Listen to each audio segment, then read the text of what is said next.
sticks, 86, hit the switch, we taking flight. Real world flows, checklist tight, cockpit glowing through the night. General aviation, props to the heavies, yeah, he flies it all legit. 10K up, boom, boom, boom, chat already getting Leo sticks, 86, hit the switch, we taking flight. Real world flows, checklist tight, cockpit glowing through the night. General aviation, props to the heavies, yeah, he flies it all legit. 10K up, boom, boom, boom, chat already getting. Push back on the ramp, yeah, the stream's about to roll. Flows like a pilot, but the rhythm got that soul. GA pistons humming, feel the throttle when it kicks. Then he jumps into the air, but call him Leo sticks. Biz jet sleek, 737 on the climb. Checklist reading clean, every switch is on time. IFR mine with a V and far swagger, but the landing's on deck. He don't bounce, never stagger. Yeah, Leo sticks, 86, hit the switch, we taking flight. Real world flows, checklist tight, cockpit glowing through the night. General aviation, props to the heavies, yeah, he flies it all legit. 10K up, boom, boom, room, chat already getting Leo sticks, 86, hit the switch, we taking flight. Real world flows, checklist tight, cockpit glowing through the night. General aviation, props to the heavies, yeah, he flies it all legit. 10K up, boom, boom, room, chat already getting green light in the chat, steady sipping on it, yeah. Trying to keep it level, but he almost spilled it in his lap. Laughing as we cross check out to meter looking right. Rock say sticks, that boom boom room hitting different tonight.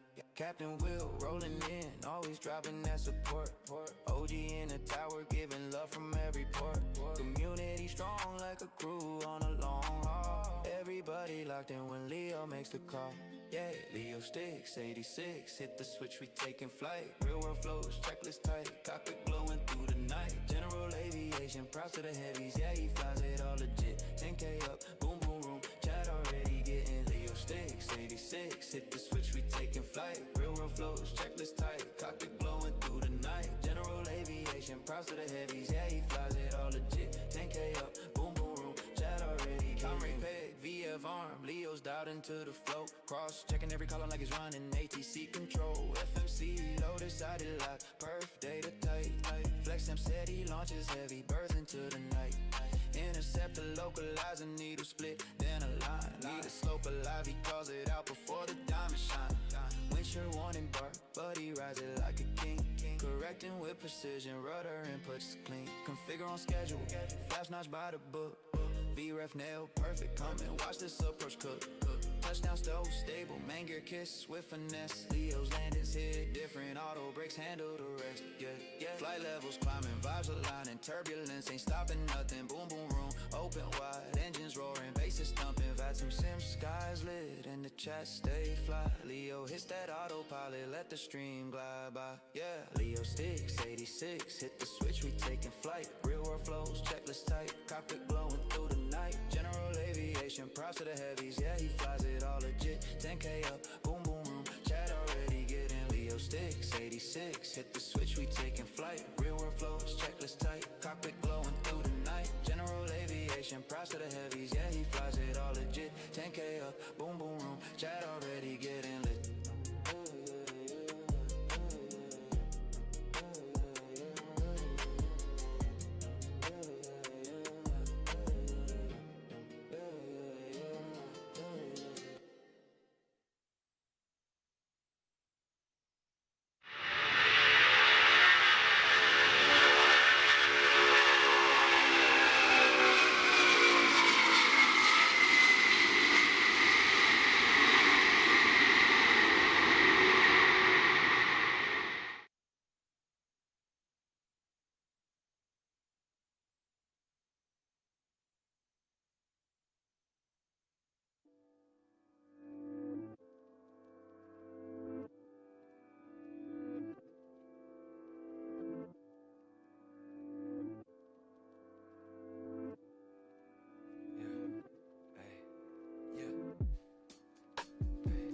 No baggage, I'm boarding the plane. Leaving everything bad in the rearview and taking whatever remains. Whatever been good for my spirit, the rest I've been setting the blaze. Burning it down to the ground, I started refreshing the page. Till I rest in the grave, I'm making a mark and etching my name. I get it, you feeling the way, but when you try throwing your shade, we throwing grenades. Growing with pain, it helped me turn into the man I became. I'm better with age, forever the era I cherish the phase, but some things are better left back in the days. We We started a wave, then parted away. A part of me feel like it's part of the game. The parties don't hit like they used to. It's cool, we did it already. Yo. What is going on, family, friends, and fellow enthusiasts? It's your boy Leo, coming at you on this Wednesday night. We are hella behind. Had a little sim trouble. Hopefully that won't be the plot of tonight. But this is one I've been waiting on. I've been waiting on this one for a good little bit. This is the BLACKSQUARE Cessna 208 Caravan. And this one is one that we had in 2020 originally via the BLACKSQUARE analog Caravan mod. But this is built from the ground up. This is a whole new airplane, not just a cockpit and realism mod. And when I say that they have definitely pulled out all of the stops for this bird, I mean it. I've done 3 test flights. Y'all know I like to always test my stuff before we pull it on stream. And usually I'll get what I need accomplished, right? That's not the case here. That's not the case. 3 test flights, 3 engine failures. I don't know if there's something in the coffee that this thing hauls around, but let's just say that we burned up 3 engines in the last 30 hours trying to test flight this thing. And so with that said, we need to pay special attention. And I'm not saying that, the other stuff wasn't in depth, because it was just, in my opinion, a lot more lenient, if you will, even with the analog Caravan mod in 2020, even with some of their other stuff, like the piston Dukes and the turbine Dukes, especially the turbine Dukes. I mean, you guys know I frequent PTA6 engines. I love them. I love turboprops, but this one is one that is legitly giving me trouble. So we're gonna try and really take care of our engine tonight. We're loaded up here in West Palm Beach, Vertical Sims West Palm Beach. We'll take a short hop on down to Key West. That is the plan, for some feeder service, and then from there we will potentially either come back to Miami, Fort Lauderdale, one of the two. We're in the Sunshine State tonight, gentlemen. Make sure you drop a like as you come in, say hello in chat, and we will be getting this party started here. So let me see. We'll take a look at the aircraft once we get a little quick briefing in. Looks like we'll depart here, runway 10 left. We're going up to 8,000 on the way down to Key West, taking 1,100 pounds of fuel. Block time should be about an hour and change. And it looks like we're looking for a zero fuel weight of 6,300 pounds. Takeoff weight, 7,400 pounds. So we'll have some cargo. We'll put some stuff in here, get it loaded up, and we'll showcase the aircraft to you guys. This one is not sponsored by Just Flight. This is on my dime here. But you says, I don't know about Zato's in the house. I don't know about you, but I fly this into St. Bart's.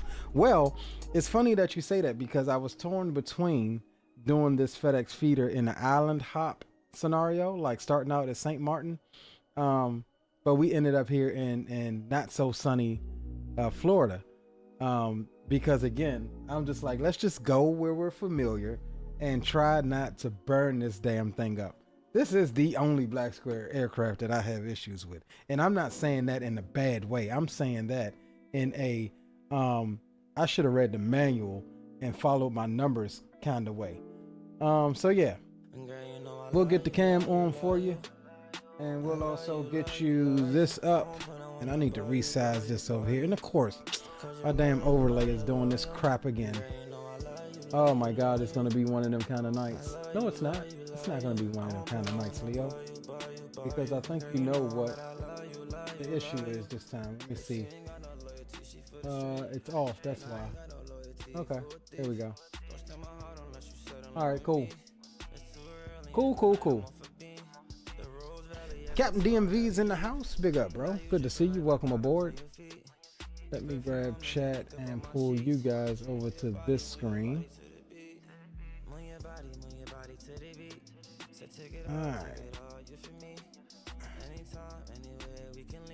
Alright. Better question, does this beat the Kodiak? I'm gonna be honest, dude. I don't know because I haven't gotten a goddamn successful flight in it tonight. I'll tell you at the end of the stream.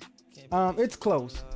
The Kodiak is basically almost a carbon copy of the Caravan here. Hey, dude, go upstairs. Go upstairs. See, that's exactly why. My dog comes in and just pulling stuff out. Hold on a sec. God damn it.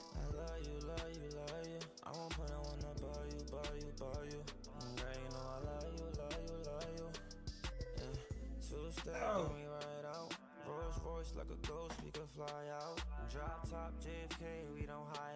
He just pulled my whole damn. He just pulled my whole controller out of the computer. Trying to get out of here. So yeah, I don't necessarily know that it beats the Kodiak. Both of them are really good aircrafts, in my opinion. Really well simulated versions of the aircraft. I think they may be equal, in all honesty. And I'm only saying that because I love them both. And I don't know why. Is that loud? Hopefully it's not too loud for you guys. So yeah, I mean, that's my thing. I don't think that I think both of these are really well modeled. We'll jump back out and take a look see here at our exterior model here. We'll get the sounds up.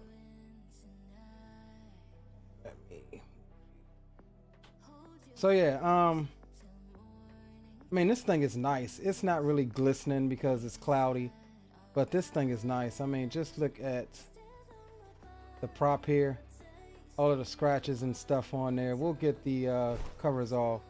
You can look right down through here. If we had the inertial separator open, you can look right down through here out the side of the aircraft. But that's closed. We'll take a look at that. But look at the spinner, man. The spinner, texture wise, I'd say that this thing is probably better done than the Kodiak. Yeah, just look at the texturing on the cargo pod down there. Do we have, I think we did remove the control lock, did we? No, we did not. Let's hop in and get the control lock removed so we can run our pre-flight stuff here. But yeah, I like the aircraft, man. I love the aircraft. I mean, this thing is nice. We'll get that pitot tube cover off. Let's start around. Let's start from the proper walk around here. We ain't got nothing in there. I thought you could open the engine cowling, but I guess not. That would have been nice. A radar dome there. This thing has some really giant pitot tubes. I mean, they're pretty large on this aircraft. You move the control surfaces. I do believe that moves inside too if you look in there.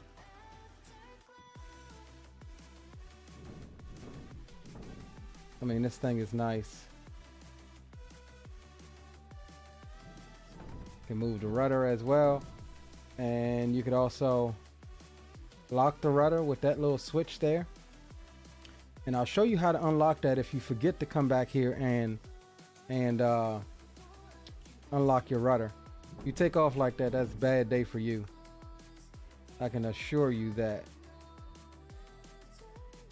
Alright, so let's see if you guys can see. I can't zoom in this view here, but if you look straight in here, you can see the yokes moving when we manipulate the control surfaces. You guys see that? That's pretty dope. Alright, I like it. I like it. We'll go ahead and remove the chocks and let's put them in the back there, and let's jump aboard and get everything started up. All right, we'll bring those tunes down and let's come down here. Where's my checklist? Let me pull up normal checklist here. All right, pre-flight inspection is complete. Cabin doors. We're not ready to close up. We've got to load the aircraft first. So let's take that down. Yep, got to watch out for your mouse clicks. We just pulled a circuit breaker. Yes, all of the circuit breakers are modeled. So that's good. We'll remove the yoke here. And let's go ahead and get the tablet up and let's get some weight on the aircraft. Chris H is in the house. What's up, Chris? Welcome aboard.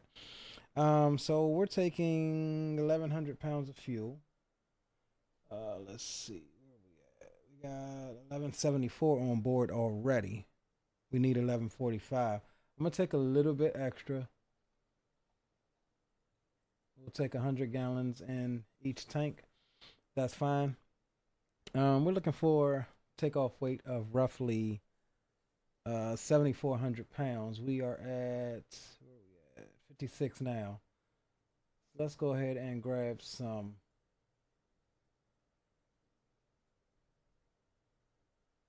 that's got us at 8,000.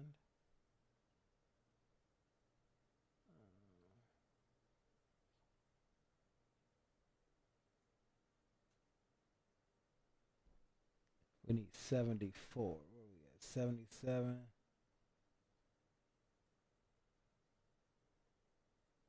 let's put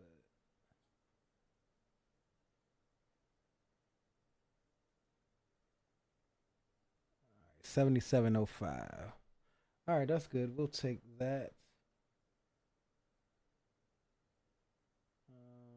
All right, cool. I'm happy with that. So we'll jump back out and let's close. I know we could have done it from the tablet, but we're getting loaded, right? Let's close all of this up. Now, I wish these cargo pods down here had sound, but they don't. They should, but they don't.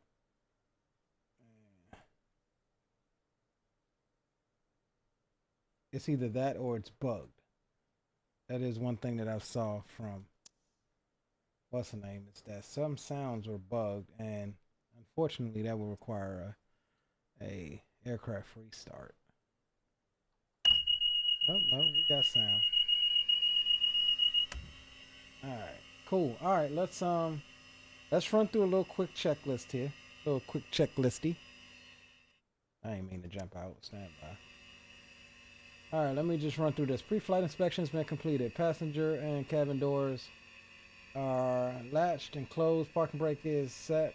Let's see. Parking brake is set.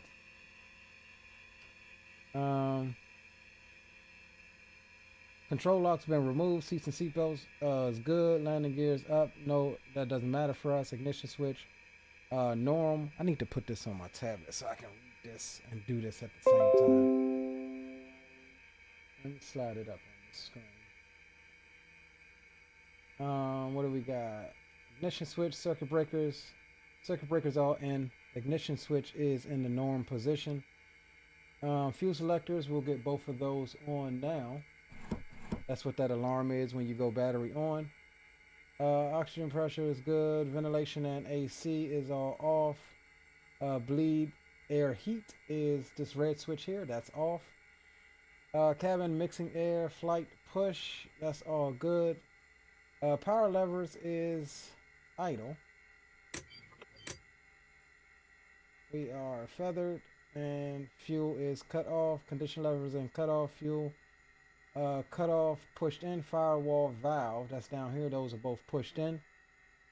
Prop lever will go full forward now. That's fine. Battery switch can come on. Alright, there we go. Battery switch can come on. Annunciators. Where's my annunciator test? There we go. Annunciator test complete. Fire detector warning test. Where is that? Right here. Alright, fire detector test complete. Flap lever is in the up position. No smoking seatbelt signs as required. Where is our seatbelt sign? All right, seatbelt sign is, oh, that's our nav light. We do need our nav light on though, since we have power established. All right, good. All right, engine start battery. Let's go. Beacon light can come through to on. As we're about to start, we'll get the aircraft closed up here. And let's see, am I even logged into VATSIM? I'm not. Let's get logged in now.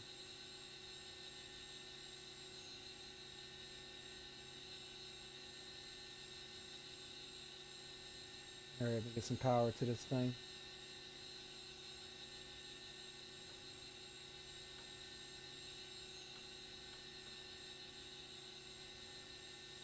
Alright, cool. Beacon lights on, avionics switch 1 on. We need a bus volts of minimum of 24.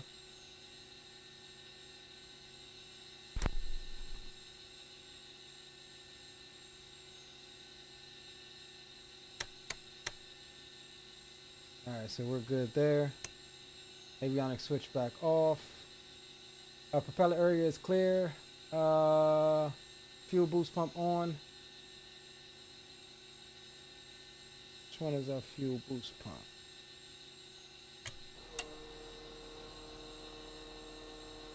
Alright, fuel boost pump on, oil pressure, fuel flow. Start switch, start rising. Alright, let's go ahead, we're good. Fuel pump is on and we're good for start. Alright, listen to these sounds, guys.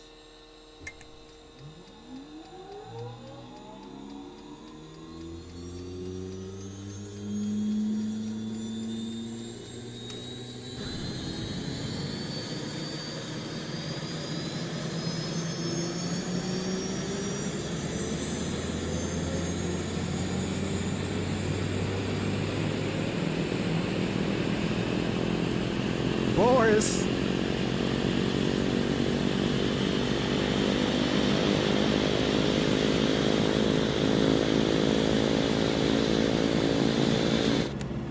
Boris for the win-win. All right, let's go start it off. Okay. Engine instruments, let's check those. Prop is good, ITT is good, oil pressure is in the green, and temp is in the green. Fuel flow is about 1100, so that's fine. Generator switch resets and then on. All right, that is good. Generator load is positive, negative, off. Fuel pump normal. And why do we have a chip detector light on already? Oh, because I never repaired my engine from the last time.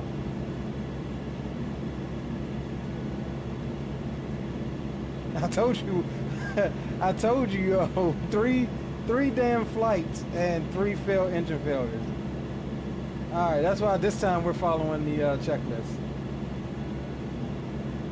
All right, fuel bomb. Weather radar will go standby on that.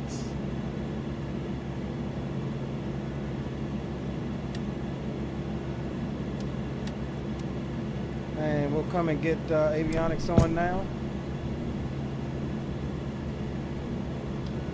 All right. Nav lights on, suctions good, ventilation defrost as required. And radios, we'll check those here in a second. All right, that looks like a successful startup. Tail Dragger, what's going on, Tail Dragger? Says, where we headed? We're going down to Key West out of Palm Beach. Welcome aboard. Troops in the house. Yo, what up, Troop? Big up, bro. It's been a minute. Great to say you're dead, man.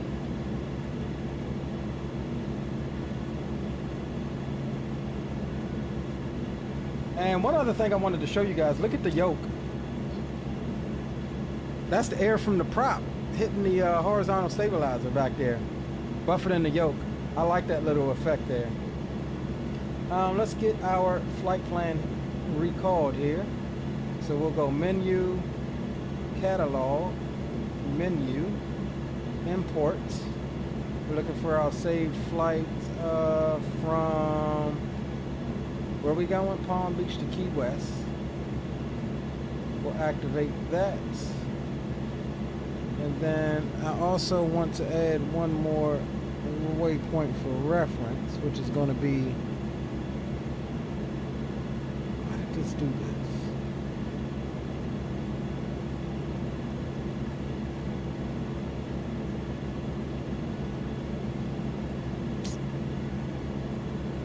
Oh my God, how did I manage to do this on my iPad?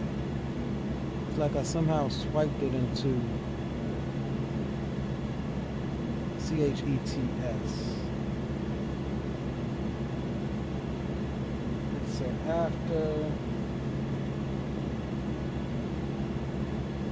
alright, and then we're going to go to Key West, load procedure, approach. We're going to do the RNAV for runway 09. We'll load that approach. Or no, wait a minute. We're not doing the vectors, we're going chats. And we'll load it like that.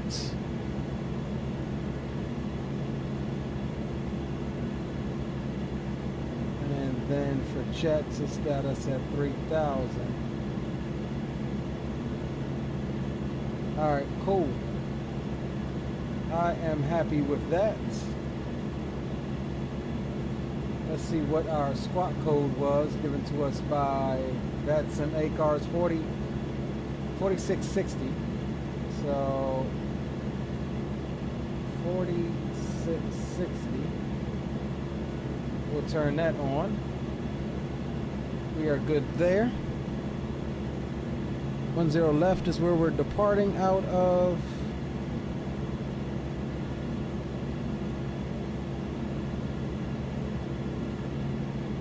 Alright, cool. And we'll say we're going up to, let me see what this departure says. Top altitude 4,000, so we'll bug for 4,000 here.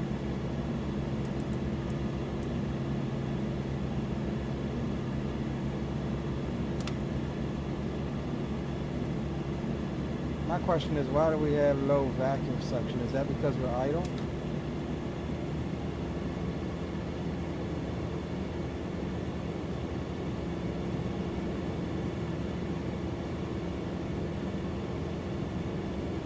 Going zone.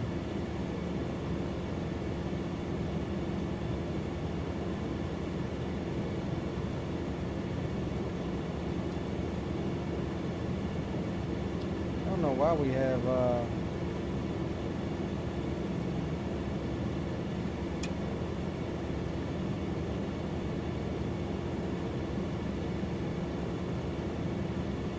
that's ignition. Why do we have vacuum suction low?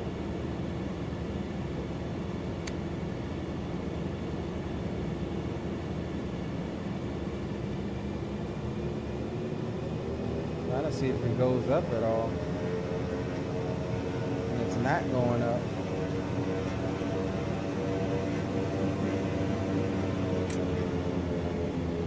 That scares me, guys.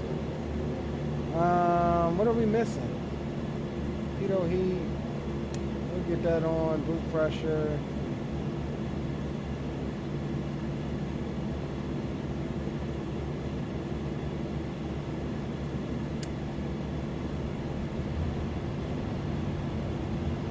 Yeah, I don't necessarily know what the hell we are missing here. And why our vacuum pressure is low.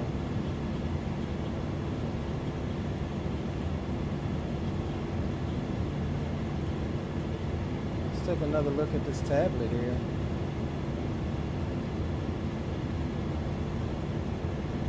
Yeah, I don't see anything wrong, at least here.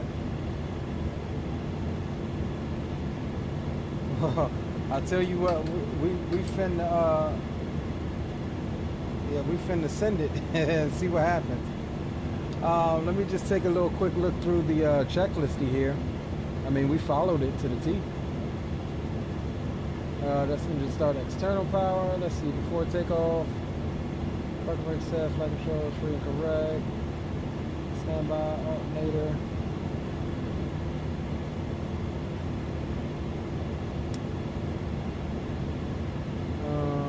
Generator, trip positive, reset, fuel boost pumps norm. Fuel selectors are both on. Fuel quantity. Check. What did it say? Fuel boost pump norm. Fuel boost pump norm. Fuel selectors are both on.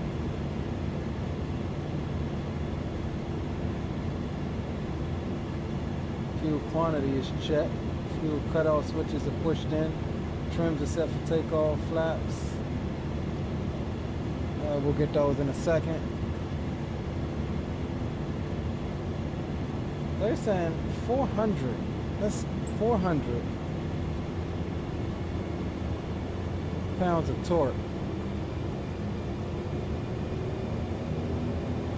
Yeah, 400 pounds of torque. Our suction is low. Like it's not doing anything.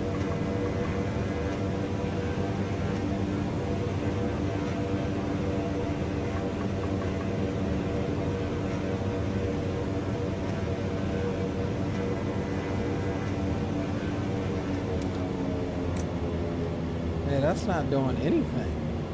My gauge, my suction gauge isn't doing anything.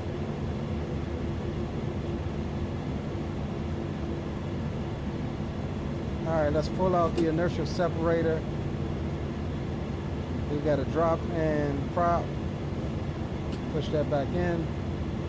Now we should have had a, hold on, wait. We should have had a slight increase in ITT as well. Where are we at? Inertial sep. I didn't see a slight increase.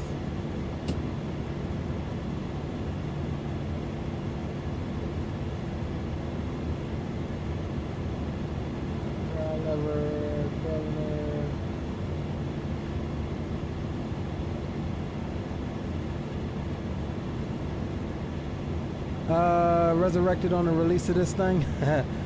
That's weird, but your gyro gauges are working. Yeah, that's what I'm saying. Maybe it's a bug. Like I don't know if you can hear that, but you can tap the glass on this thing. That's pretty dope. Like when the gauges get to acting up, I'm wondering if it's just a gauge, but then again, we've got the Annunciator light.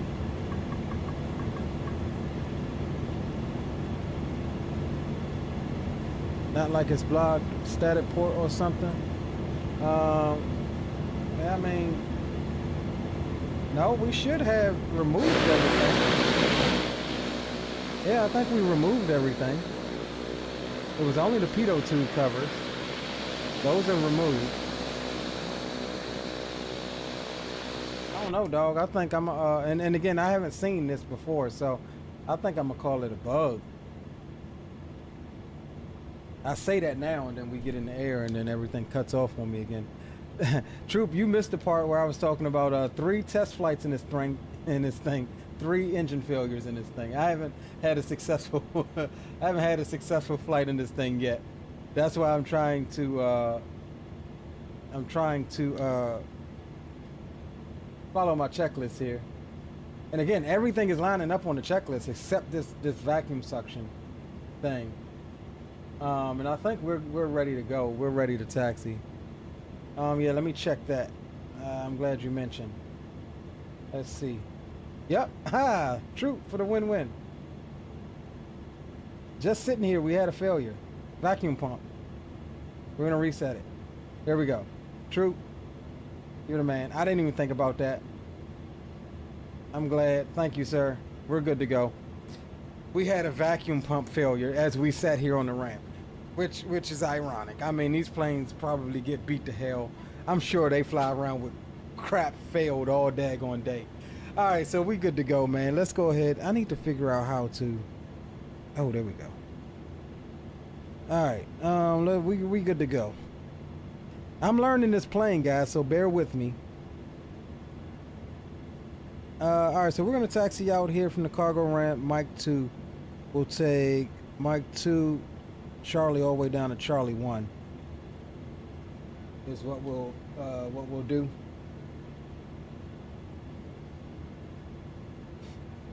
Palm Beach traffic, Mountain 1286. Over at the cargo ramp, we'll be taxiing to runway 10 left via Mike 2, Charlie 1, Palm Beach traffic. And let me just make sure that I'm on the wrong daggone frequency. I didn't even tune my radio. Nobody heard that. Let me just get Palm Beach's what's it? That.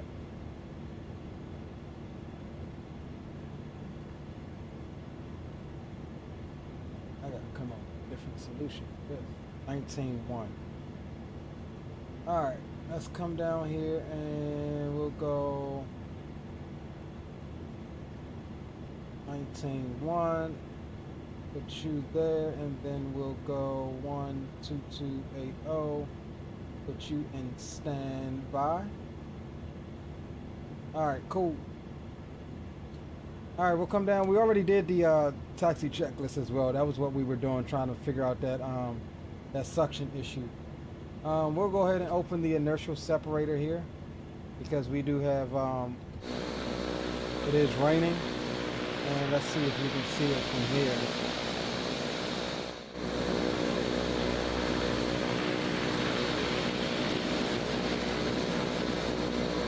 See, now you can see clean through the cowling there.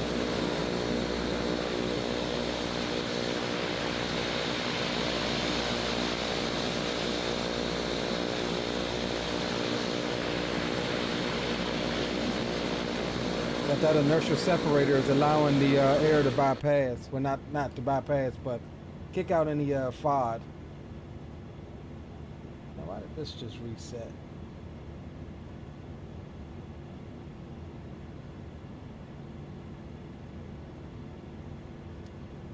All right, gents. One last thing. Let me get the altimeter here. 3009. We don't have any ATC on board, so that's good there.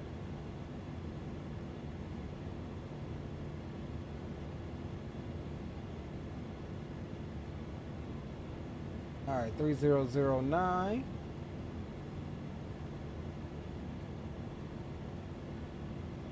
All right, guys, let's get it. We are going to go back down into low idle for taxi, and let me just check on my engine here. Hey, we're still at 100%. So we're gonna go down so we're not fouling those plugs.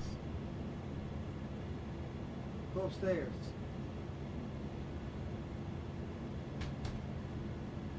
All right, let's get it, gents.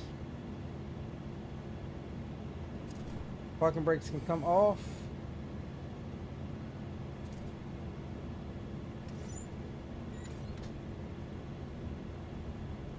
And again, this thing is nice, man. So I've been experimenting with some other things here. We got us a night. Why is this? And I think this. I'm gonna have to work on this after stream. I didn't have time to do it. Just as I'm about to mention it, it wants to go on the blink. Why? Why do you keep doing that? So I got you on the wrong port. Man. Don't tell me that just about to cause my thing to crash. Hold on, guys. I just had to unplug a monitor and replug it. Let's just hope that it doesn't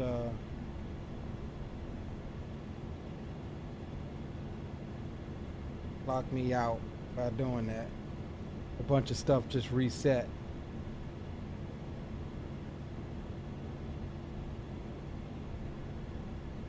Yep, I think we're good.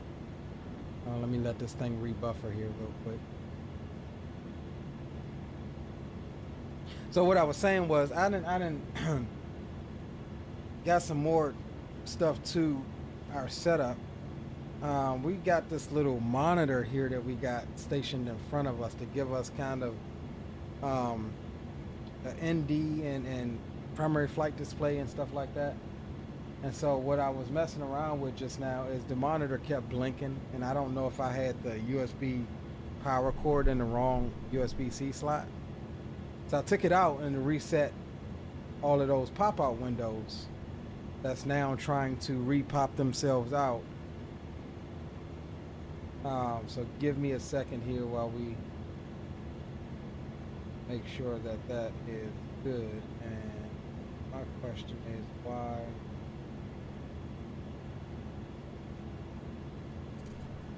Let me set my brakes here for a second. Because we also don't have an alignment. Why did that knock our alignment out? I know what it was. I know what it is. I don't think we ever got our other switch on, I don't think. Give me a sec, guys. I'm trying to pop these things back out.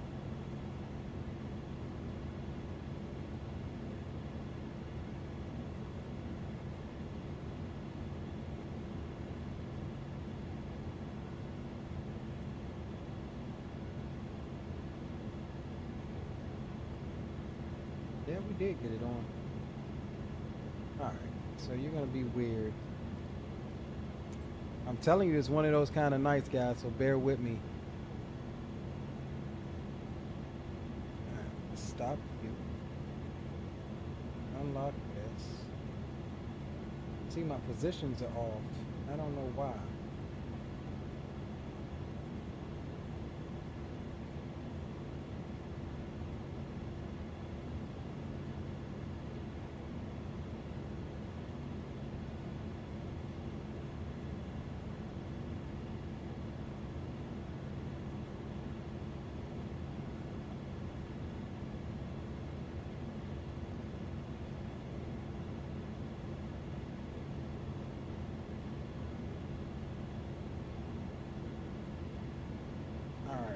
Try this one more time.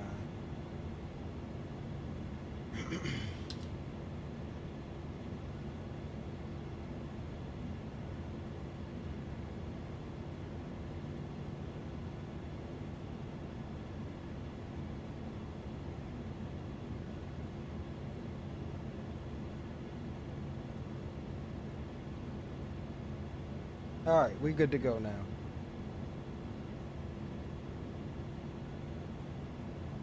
Hopefully my flight plan is still in here.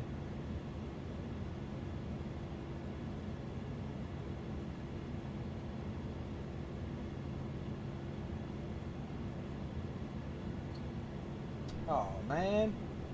See, I'm telling you.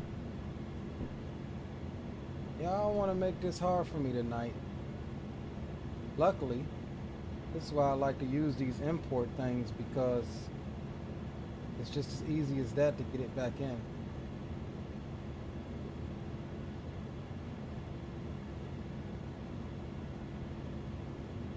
Just as easy as that.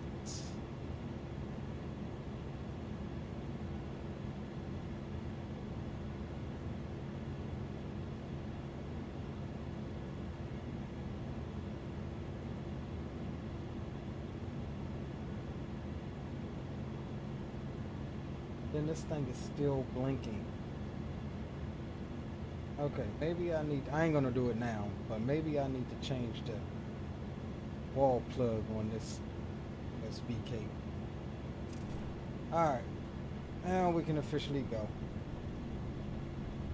We'll go flaps, first notch. And let's see where the heck we at.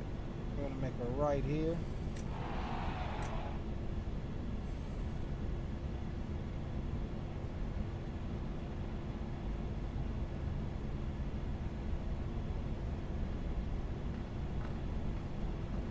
Trim for takeoff.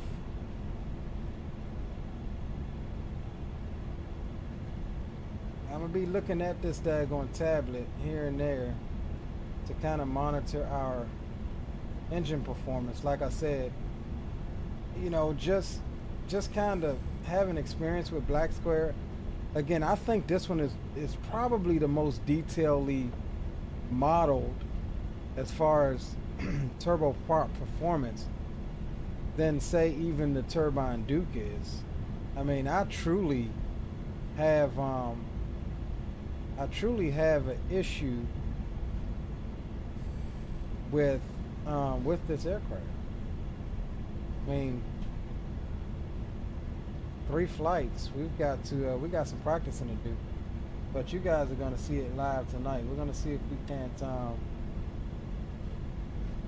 We're gonna see if we can't.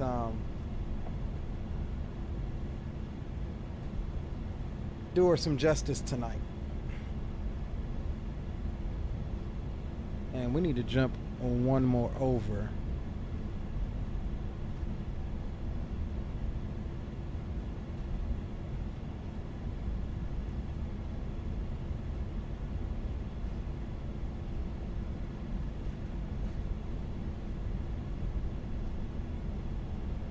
So what I was talking about is this display here.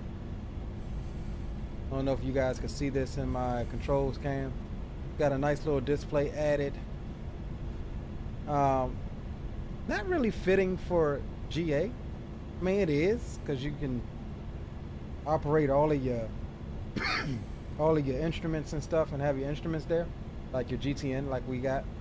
But I like it for, you know, your airliners. You get your PFD, your ND, and all of that good jazz up there.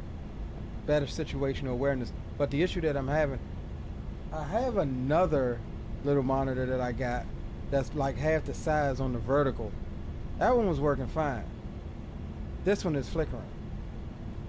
We got a slightly bigger one. Every now and then I'm thinking that this power cord in this block that I've got it plugged into is not enough power wise, and that's why it keeps flickering.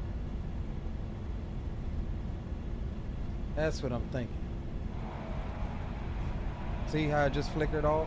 And watch it comes back on. See? I don't know what that's about.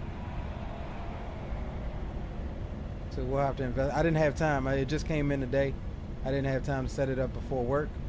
And I barely had time to get it set up before the stream here. So, standby electrical power on.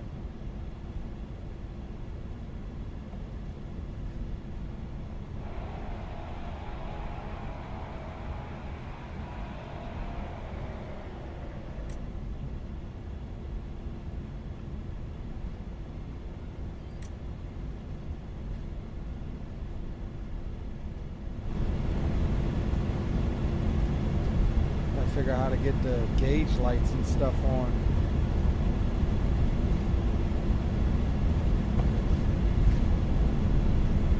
So yeah, this airplane is yeah, it's pretty complicated to be a little old Cessna Caravan.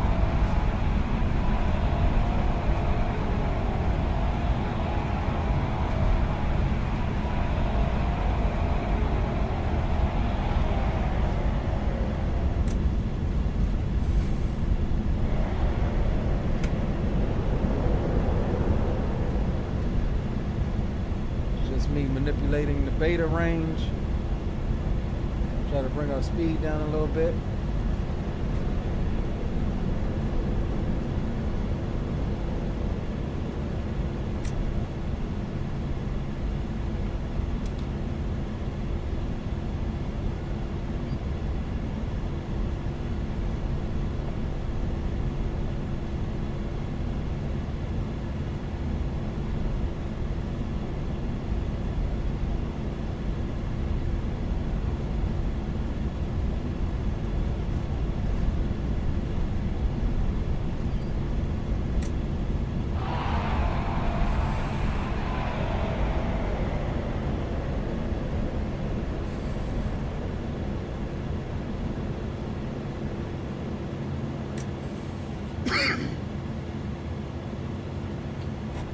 All right, gents, parking brake is set. Let me bring up my takeoff checklist. Transponder is on mode Charlie. Landing lights, we'll get those on now. Boop and boop. And we're looking at strobe lights on as well. Inertial separator is open. Water rudder not required. Power lever set for takeoff. We'll go to the power lever setting here in a second. ITT is going to be 805 max on this departure or this takeoff, and we'll need to bring the flaps in at 95 knots. We'll rotate at 65 knots over to our takeoff speed. So let's see.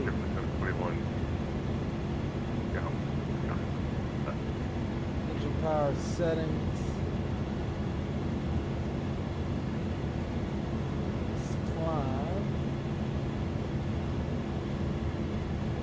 Is our takeoff. That's cruise power. That's descent.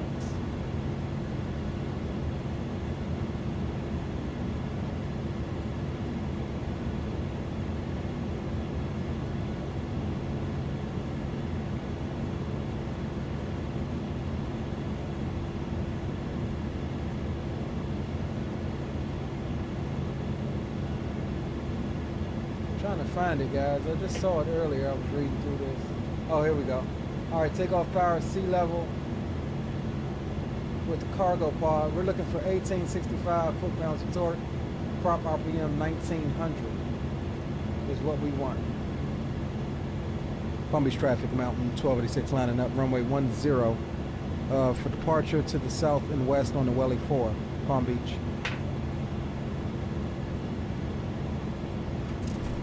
Parking brakes released.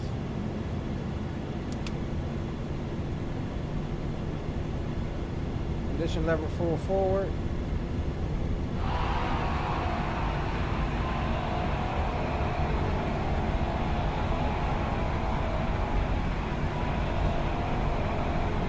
Now we do have reduced power because we have the inertial separator open. So we need to bear that in mind.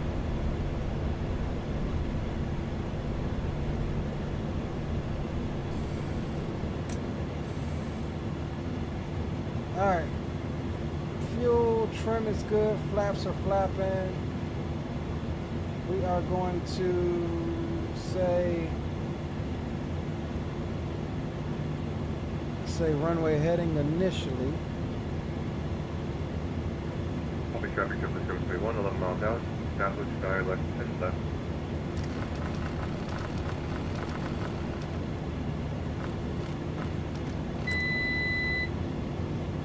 Alright. What did we say we were looking for? 1865. We'll hold the brakes, we'll bring the power on up. Toga's in chat if you got it.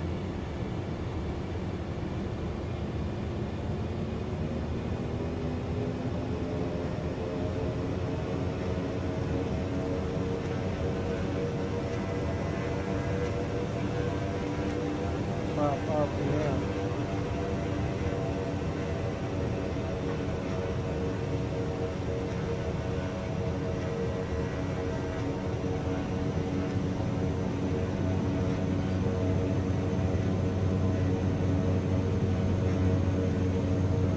Alright, we'll say 1900 on the torque. Brakes release.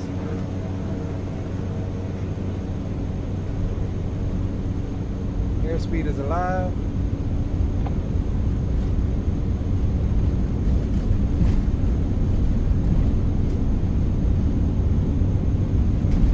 Air 60 and 65. Rotate.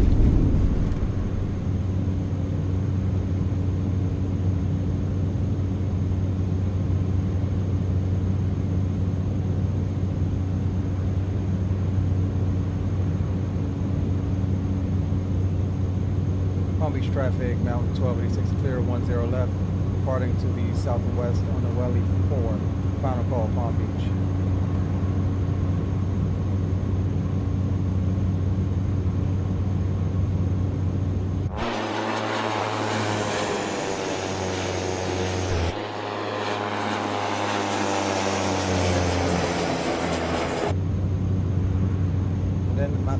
reset every time. Yeah, I gotta figure out what's up with this. I don't like this pop-out manager. Why is it resetting when I go goddamn out to an external view? And don't tell me that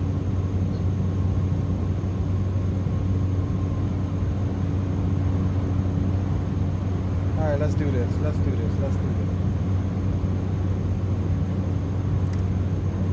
We'll go heading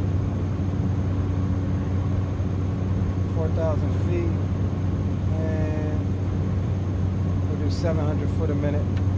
We'll bring those flaps in 600 foot a minute, and let's lower that nose. And let's get everything squared away here, because now we've got a goddamn. Yeah, this is pissing me off. And I don't know if this is a TDS thing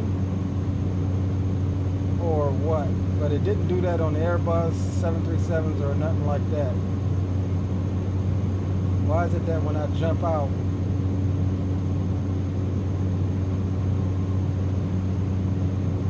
see, now it's not even loading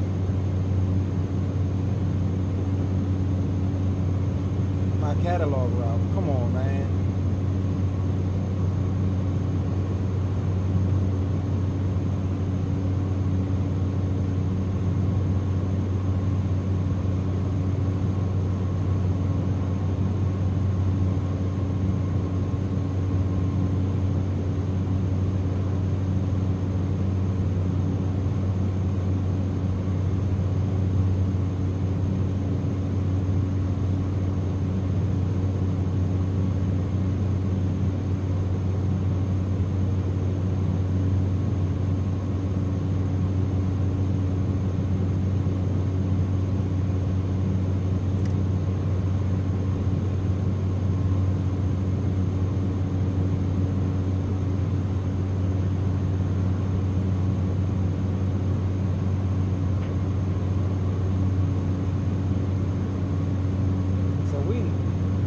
Direct to Chet's now, but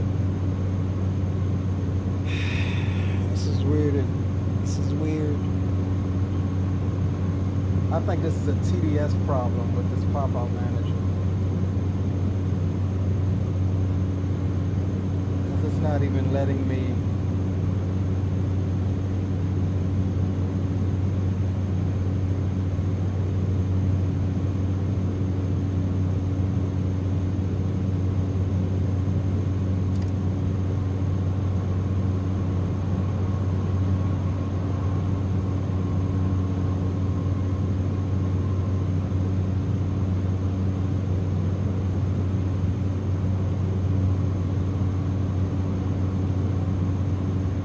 We'll just turn to 180 here real quick while we climb on up.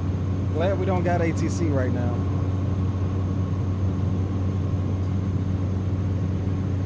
And we'll try to figure out our flight plan issue here. And let's bring our altitude on up to 8,000. Try to get above this. Climb on out through the soup.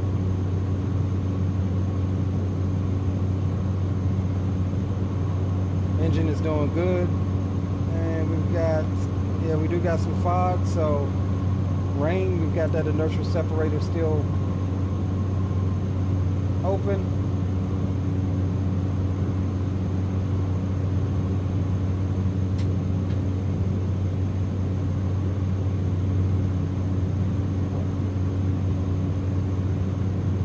Why this thing won't?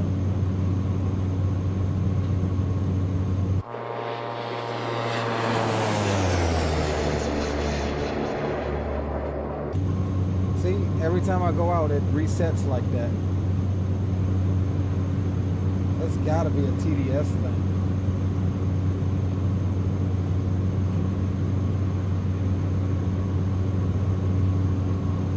And it doesn't have any of my saved flight plans. And the bottom one isn't working.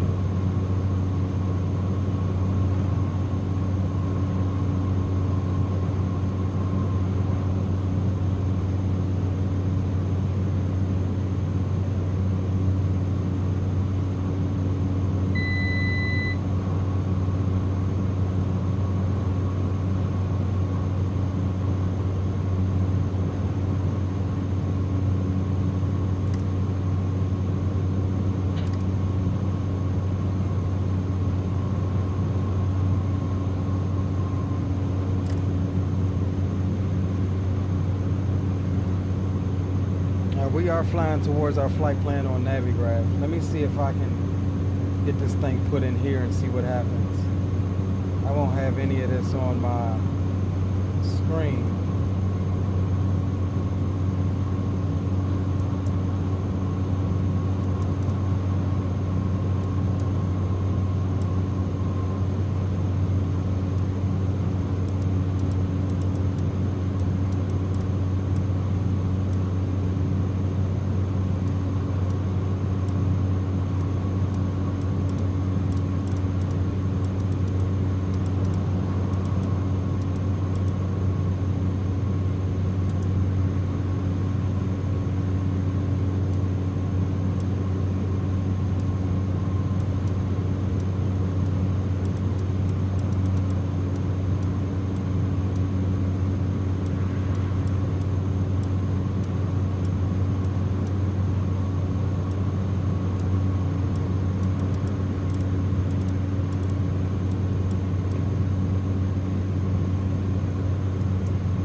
We'll get on course and then we will, man, are we ever going to get out of the suit?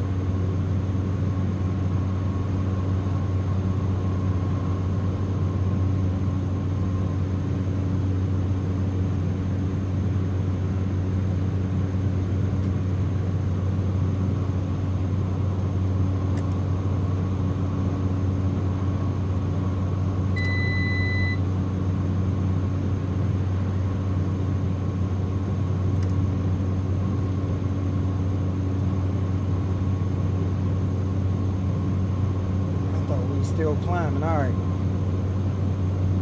so we are going towards our, at least our flight plan line, and once we get closer we will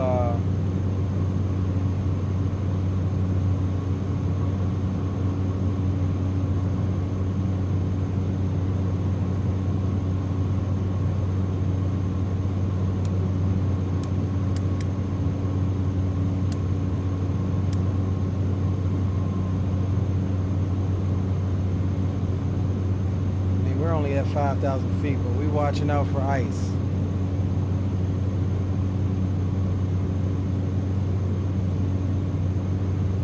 Engine is still at 100 right now. Oh, there we go. We're breaking out now, gents. Once we get clear of these clouds, we can go ahead and close up the inertial separator and try to figure out what's going on with our avionics here.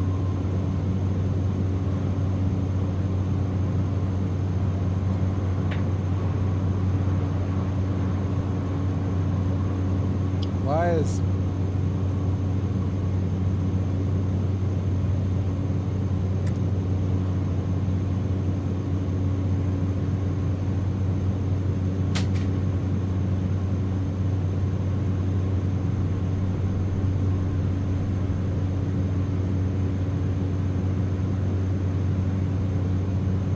I'm making all kind of mistakes here.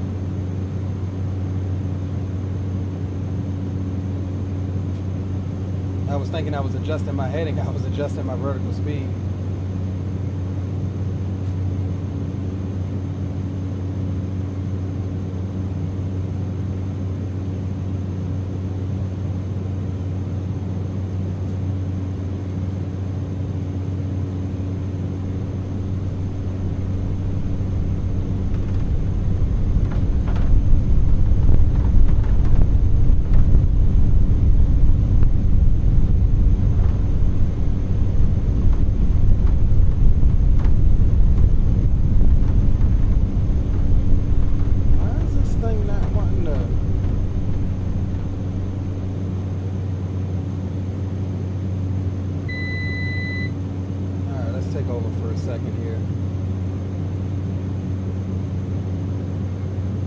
Just for a second.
All right, coming up on 8,000.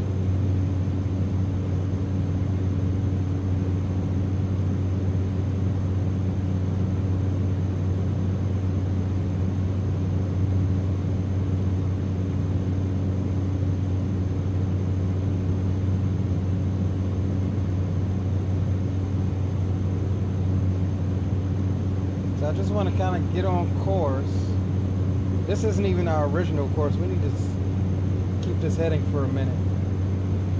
And I want to try to mess around. There's our 8,000. Let's set our cruise power before we start messing around with the navigational things. Takeoff, max cruise, normal cruise, 8,000, 1,500 pounds of torque at 1,750 on RPM. Alright, so let's go RPM.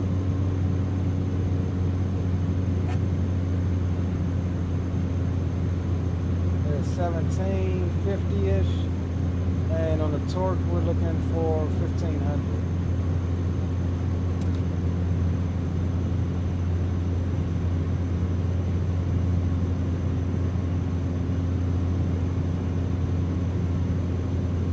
Alright, cruise power is set. ITT is good. And look at that. We still got 100% on our engine. I learned something.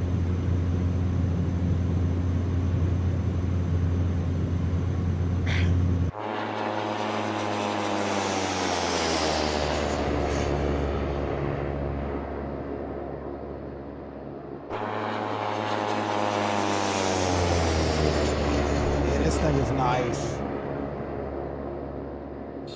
Nice.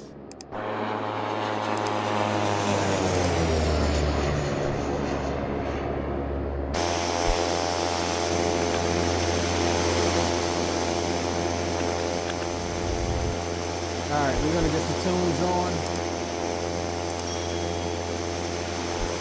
And then we'll try to figure out this pop-out screen thing.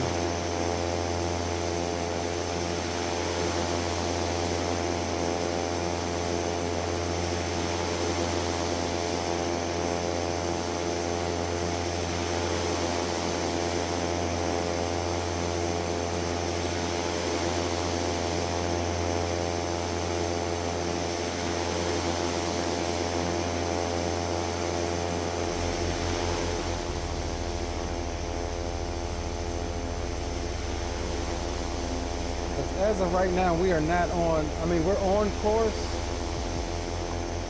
We're on course, but we're heading towards our course on Navigraph, but we're not on course via our avionics. And again, I don't know why. Let's see.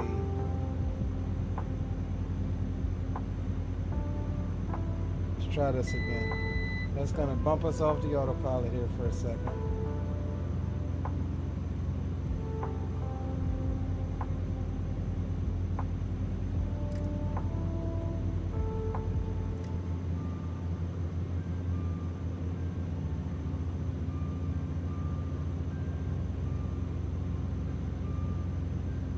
And let's see if we can get this thing to work again.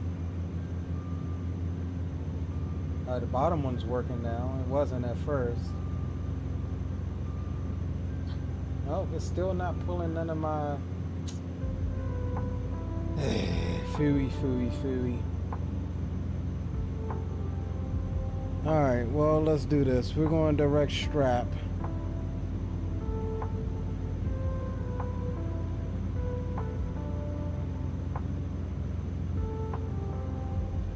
Then from there, we're going checks.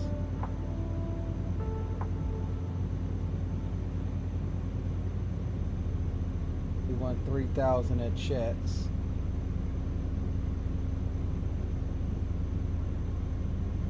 From checks, we're going to Key West. We'll load procedure for that. For the RNAV. Checks transition.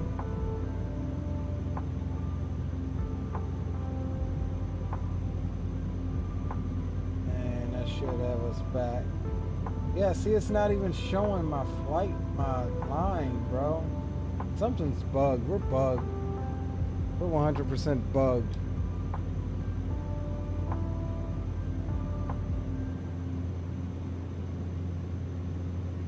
Yeah, I got some bugged. I'm gonna have to restart the plane once we get there. So we'll be pretty much... Oh, we gotta warm the cabin up here.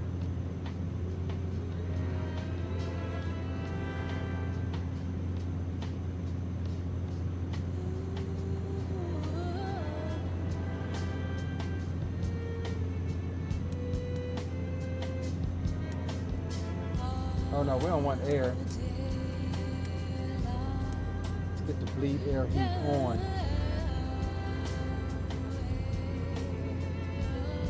Alright, we got a target of 76 degrees. Yeah, cabin temp's coming up now. Engine's looking good. For the moment we are in clean air, we'll go ahead and close that inertial separator. And look, that gave us almost 200 on the torque just by closing that thing. So we're gonna pull the torque back. Oh wait, what was we supposed to be at? 15. Yeah, we gained by closing that. So we'll pull the torque back here. Yeah, this is bugged out for me right now, so we'll have to restart everything once we get there.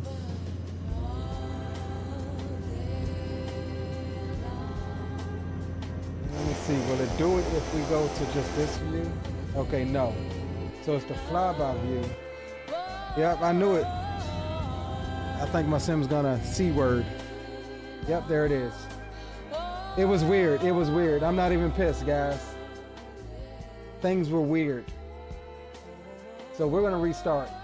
I'm glad that happened because things were absolutely weird.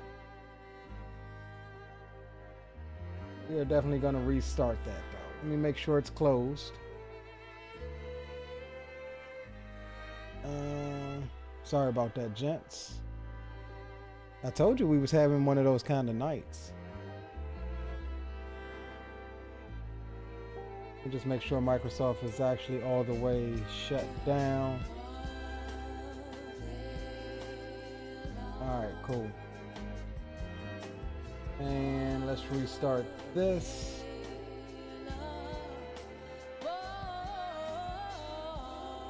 Alright, let's restart the sim.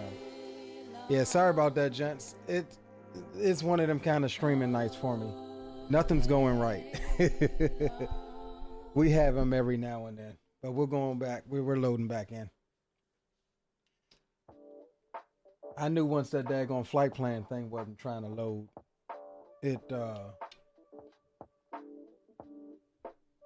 Something was weird. Anytime the sim starts acting weird, it's a C word looming.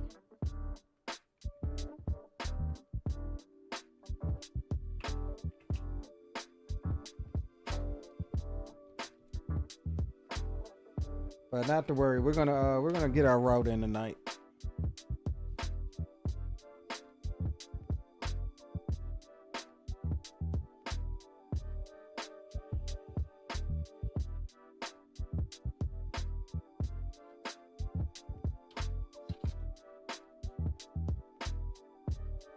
I want to try to change that.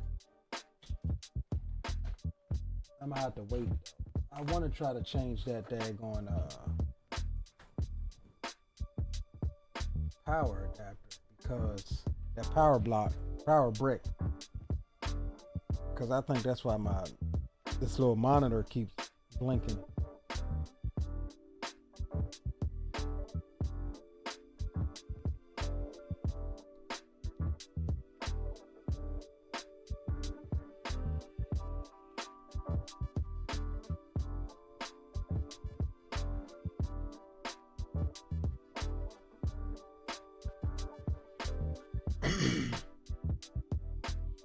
Learning, tail dragger, learning. I've got about 12 hours. I had to kind of put my flight training on halt. Had some things happen in real world life that I went through. So yeah, we'll be back at it soon enough.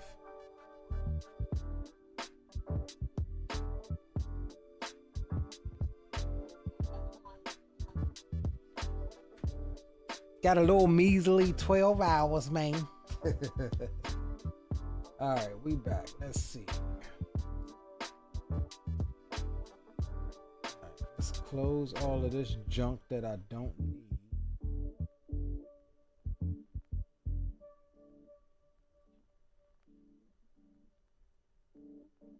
All right, cool.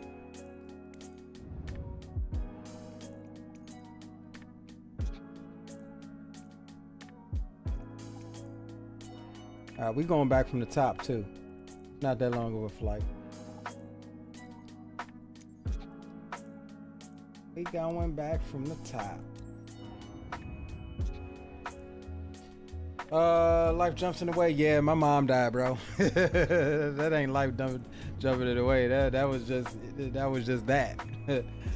So a lot of what, you know, in all honesty, it's no secret. A lot of what I had saved up, man, I had to put forth to take care of her, and that pretty much took all of my flight training money at that time. Which, you know, like I said, what else do? You know, you have to take care of that. All right, while we're sitting here, I'm gonna just try one more again to see if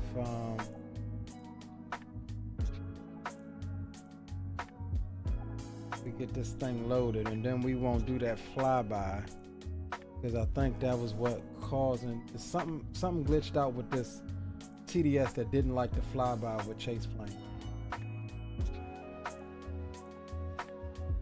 So we're gonna try and pop out these panels real quick.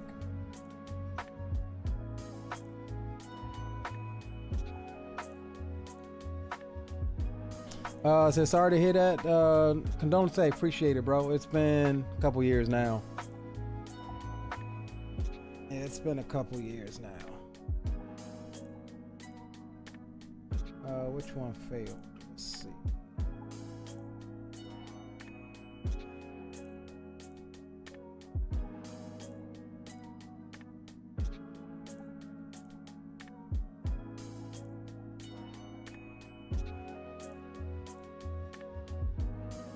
Alright, give me one sec, guys. Just trying to get back set up here.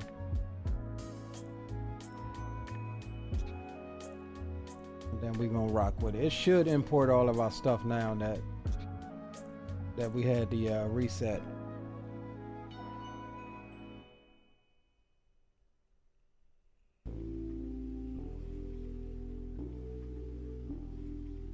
Alright, cool. That's good.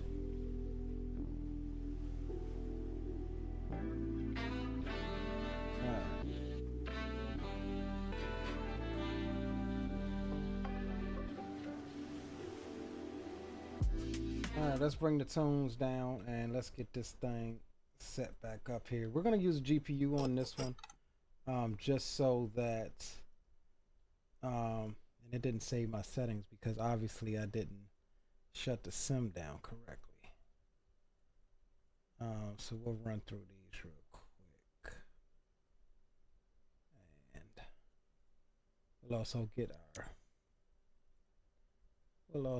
our fuel. What did we say? 1100 is what we had.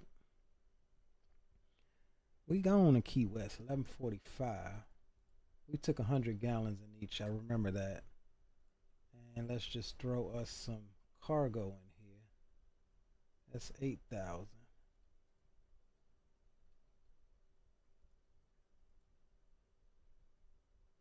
What are we looking for?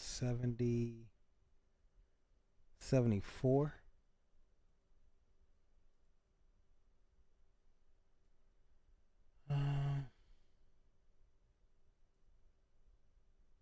All right, 74. All right, that's good. That's good, gents. All right, let's go ahead and get this thing start it up real quick. We'll go external power, just so we can make sure our flight plan and everything is in here. And we can come on to the avionics as well, just to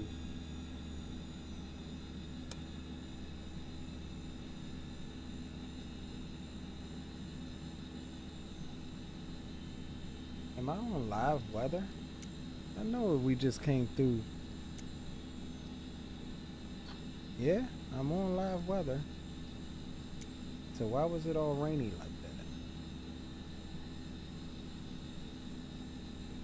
that? Alright, let's see if we can.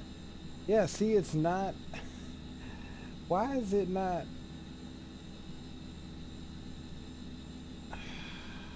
Okay, so it's just this is a TDS issue then. Because it doesn't have any of my.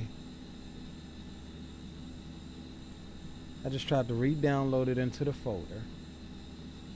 It doesn't have any of my catalog flight plans here.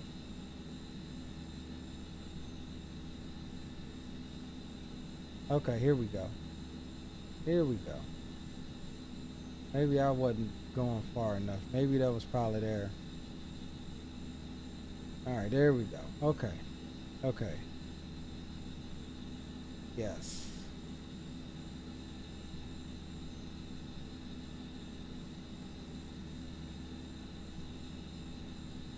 Jets. 3,000.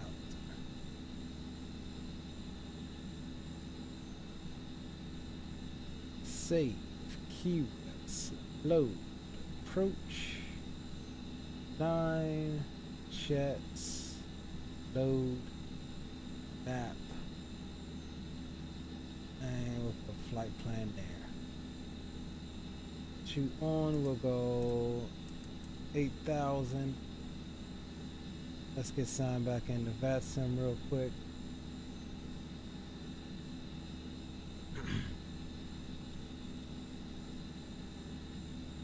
Alright, connect.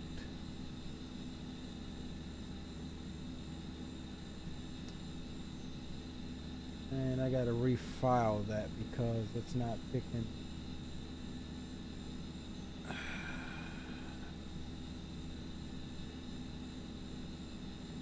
Here, let me just refile it real quick.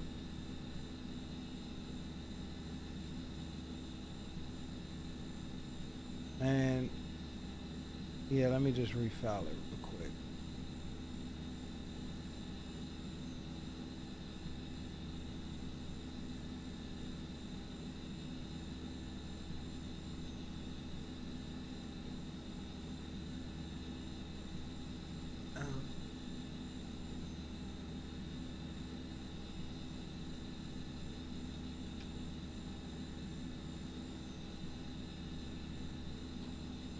Let me just refile it. Alright, there we go.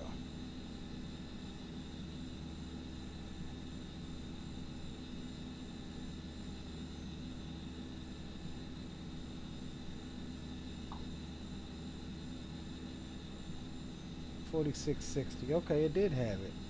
Why didn't it? Why wasn't it showing? $44.60. Is our squawk code 8,000.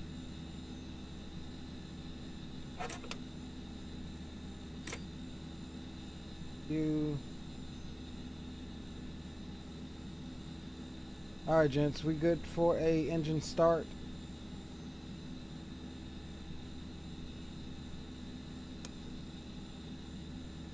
Alright, beacon light can come on. Let's grab our altimeter real quick. 3011.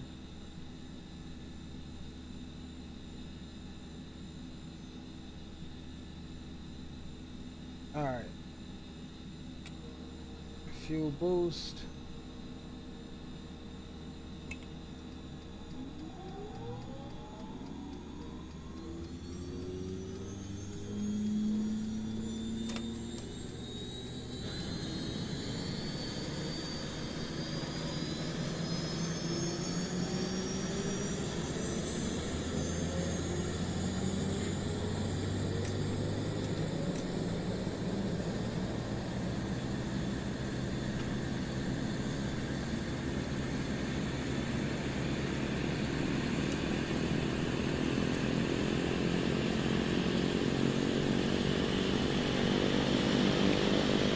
just did something to my damn engine.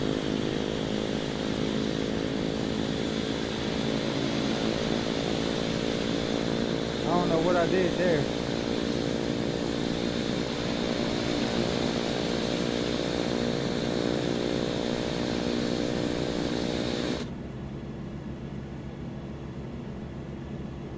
I don't know what happened there. Alright, we're good to go anyway. 72 degrees. We're going to put you there. That's fine. We'll go ventilate. Pitot heat can come on. That is all good. GPS. Alright, gents, let's go for take number 2. Flaps can come on down. We got more room to the left. We'll come out to the left. And let me get your what's the name updated here.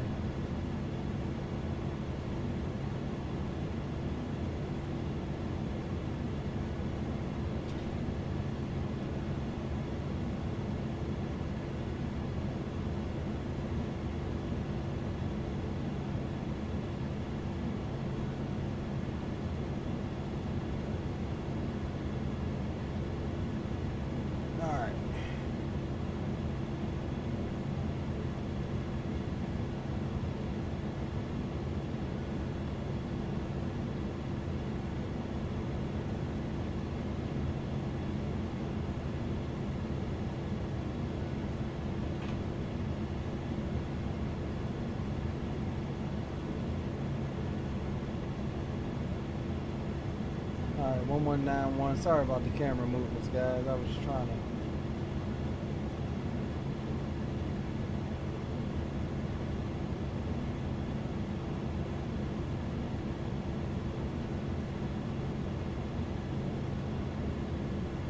Alright, taxi light is on. Alright, we're gonna make it this time. Yeah, we just had some funkiness going on with the sim, man. I hate when that happens because it's like you be trying to do stuff and then the sim don't want to cooperate. All right, Mike 2 Charlie. Palm Beach traffic, Mountain 1286. Taxiing from cargo ramp via Mike 2 Charlie. Charlie 1, expecting runway 10 left for departure. Palm Beach. But yeah, it'd be freaking irritating. Alright, brakes released, clear right, and clear left.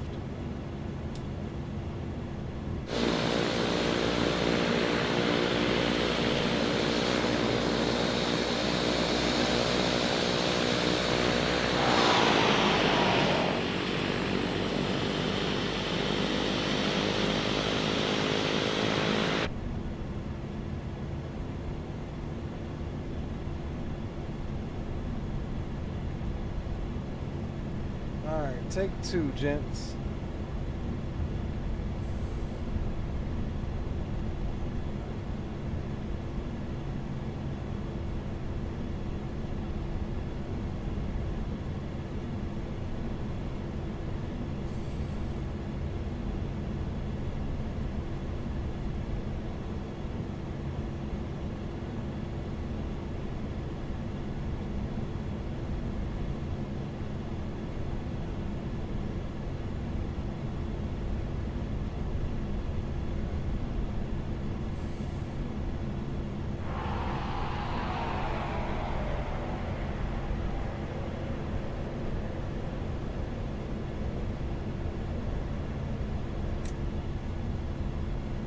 I do like the beta range. I do like it, but I think it could be tweaked a little bit. I think it could be worked on a little bit.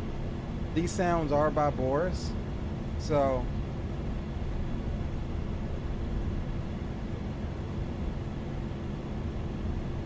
see. Look at this. Look at this. This screen, bro. Like it's just flickering, and I don't know if that is just my power source to it. Look at it.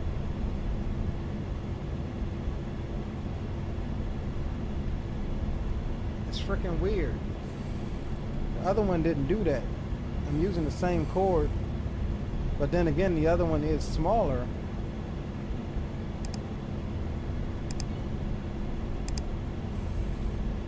Like, I'm afraid to mess with it because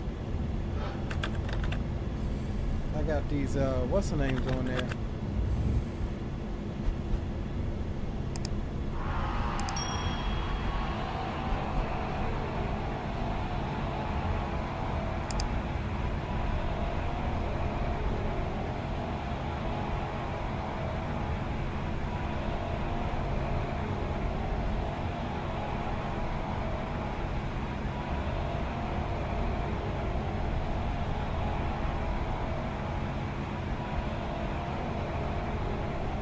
Yo, retired firefighter, what's up, bro?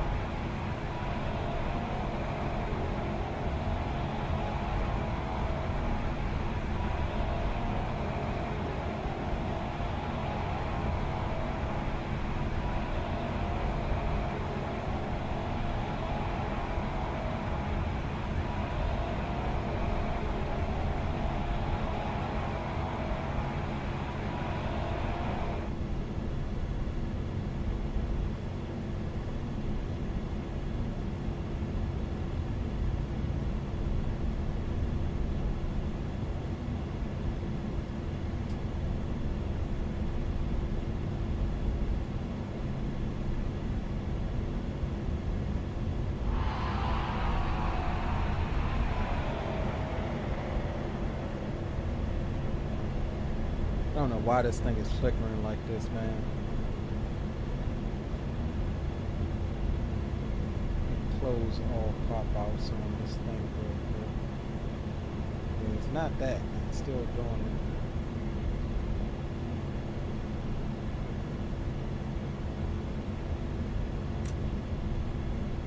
I don't know if it's the HDMI cable or the damn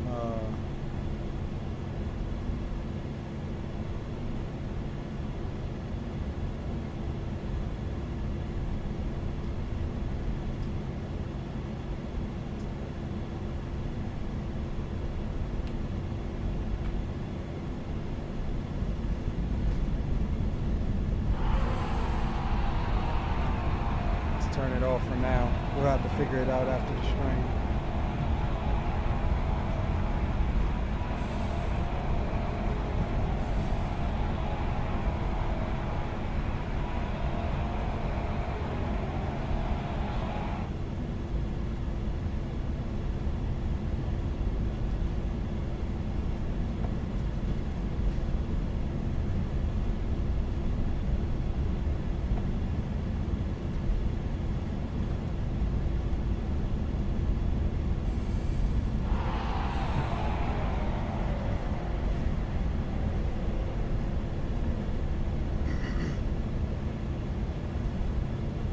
All right, gents, take 2 tokens in chat if you got it.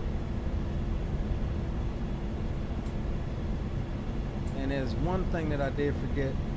I don't think I put in my, we'll hold here for just 1 second. And let me go to flight plan, code procedure, departure. Welly 4, 10 left. Boom. There we go. Alright, cool.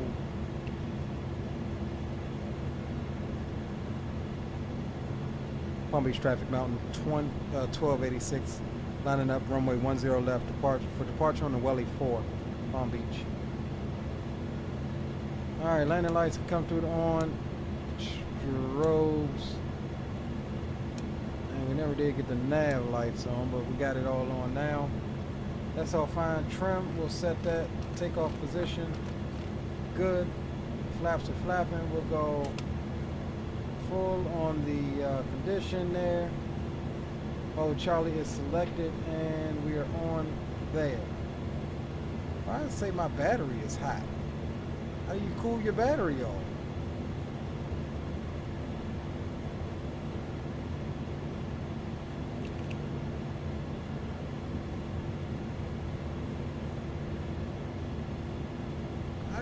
your damn battery up. And we got some FOD, so let's open this up for departure. Yeah, we're picking up FOD sitting here. Alright, let's get some air flowing. I don't know how we got that on hot battery. Maybe it's hot. It's hot down here, I guess.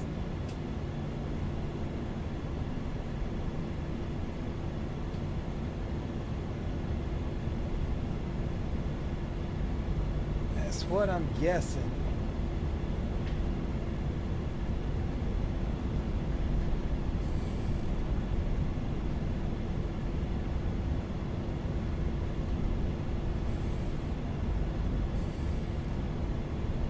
Alright, 1865 on the torque, 1900 on the prop.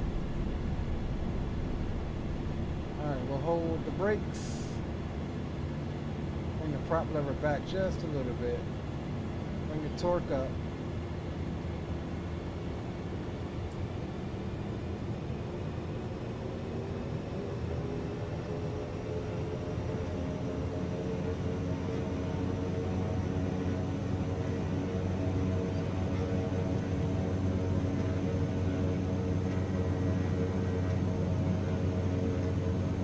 Alright, takeoff power is set, brakes release.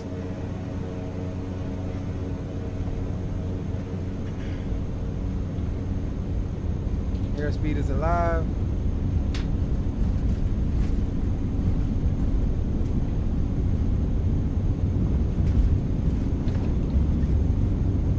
There's 60, 65, rotate.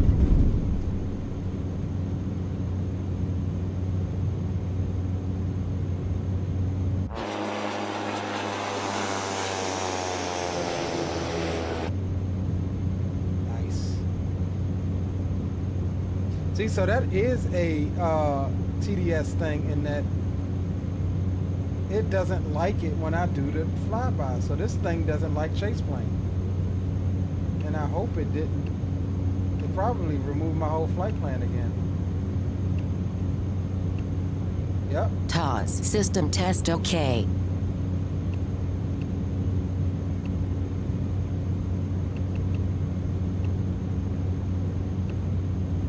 Alright, so no flybys in this plane with the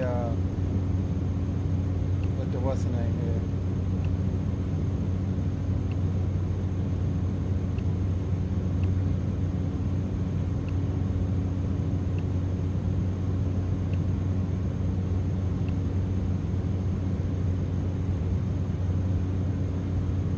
Alright, let's get pointed where we need to go.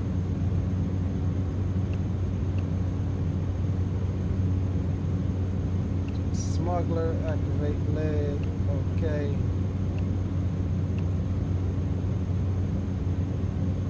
Nav.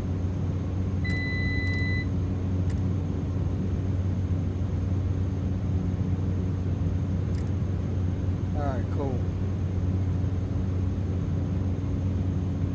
And flaps can come in.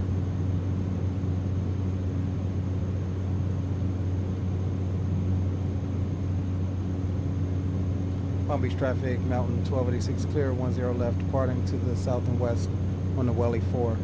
Final call, Palm Beach. Alright, we're not going to fly this all the way out because we need to come back to SLAM, so let's activate that now.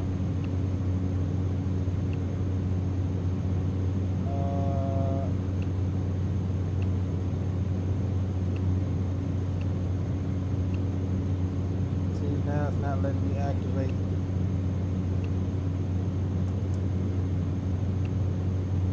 There we go. Alright, direct to SLAM. Come off to the left here.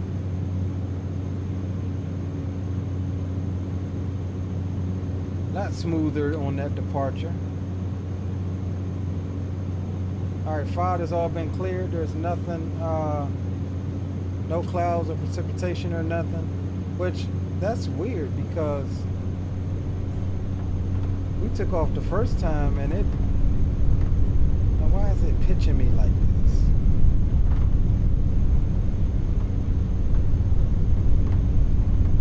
goes on down.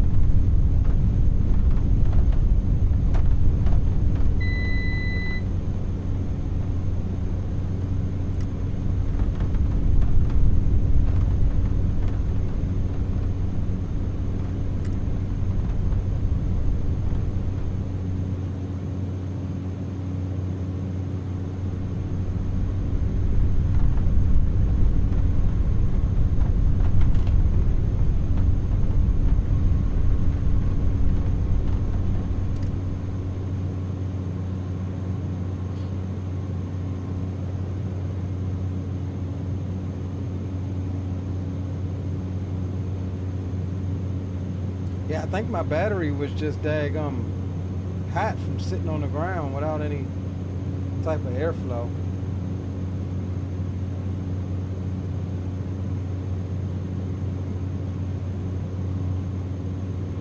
Alright, there's the airport there.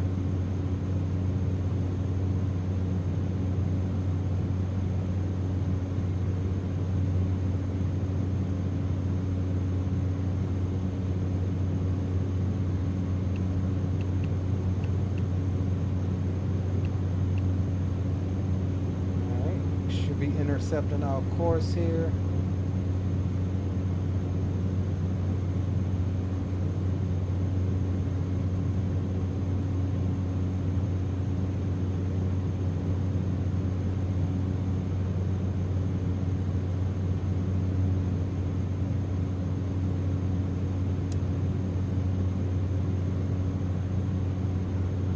And this thing actually puts the cargo back there too, which is one thing that I like.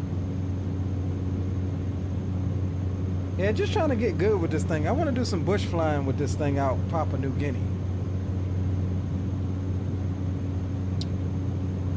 Okay, roger that, DMV. Forgot to turn that fan on. Hey, tonight is the night of what can go wrong will go wrong, but we're managing. We are managing. I'm determined to get a successful flight in this thing. Let me let that cool off. Let me turn the fan to it on real quick.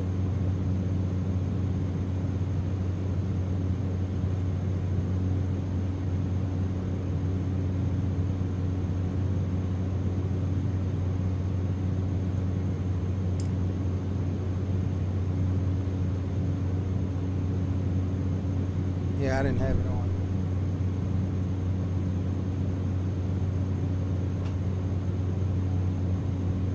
We'll give that a few minutes to cool off, and then we'll turn it back on now that the cooling fan is going on it.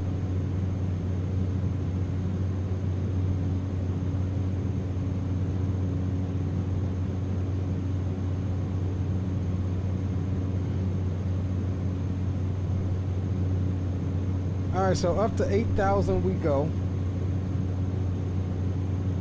We could probably give ourselves a little shortcut here. As we get away from Palm Beach, we'll give ourselves a little shortcut.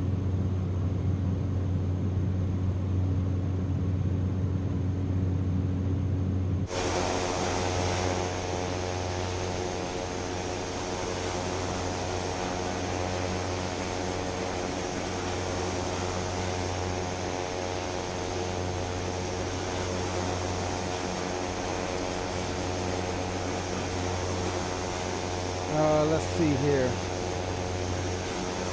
Cruise power. All right, we're gonna go shoot for a maximum power, maximum cruise power once we get up to 8,000. See, even on this one, it doesn't. Oh my God, bro. So this TDS GTN does not like dang chase plane. Every time I swap my view, it resets.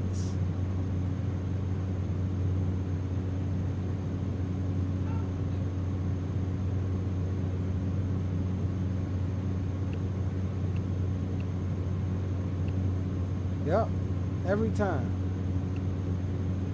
TOS system test okay. And I don't think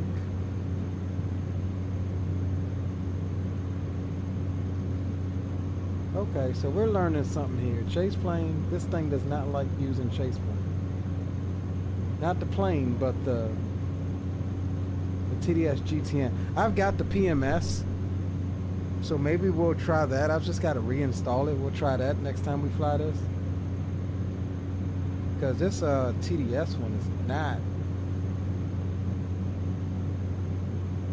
not working with chase plane. Every time you go to one of your saved views, it deletes your flight plan and restarts.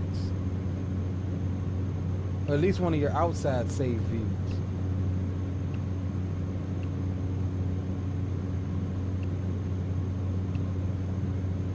And I don't get it. I don't know if it could be a bug with the airplane. But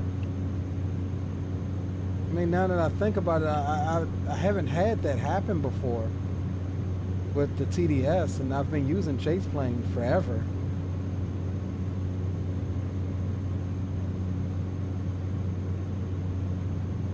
So I'm kind of wondering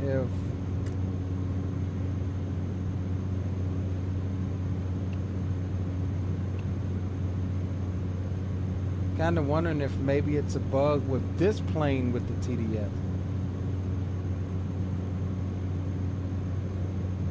Definitely worth bringing up on Just Flight forums or filing a bug report about it. That's what I think I'll do, is file a bug report about it. I don't think it does it. It doesn't do it on your internal view, so we'll have to stick in here for the time being.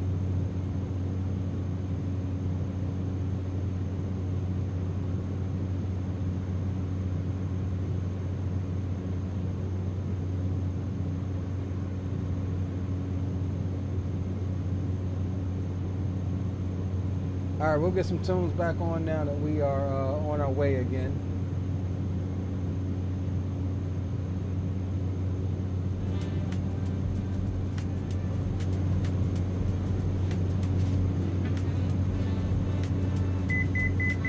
All right, 1,000 to go.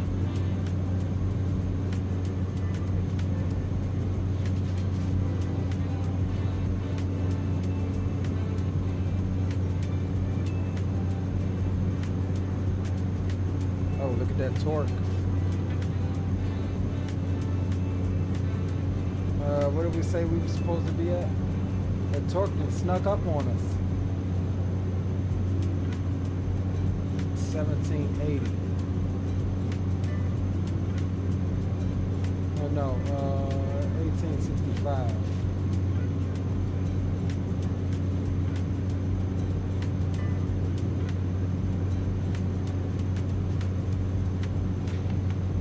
And we got 1900 on the prop. ITT is good, RPMs are good. Engine oil pressure and temperature is in the green. Fuel flow is looking good. Fuel quantity is good as well.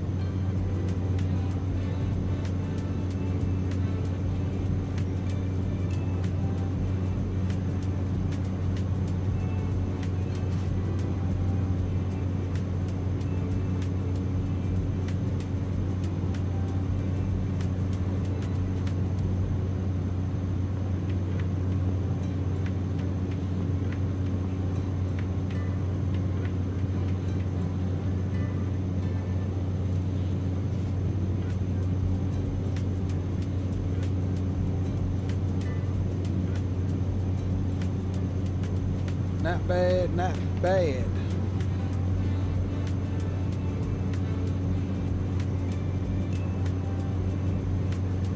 Yeah, we're way behind schedule.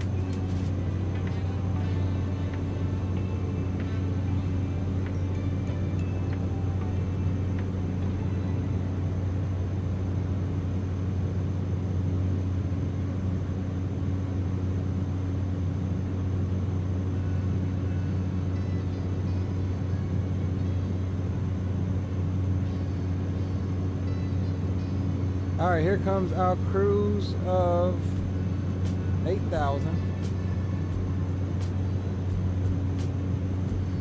It's got me at 78.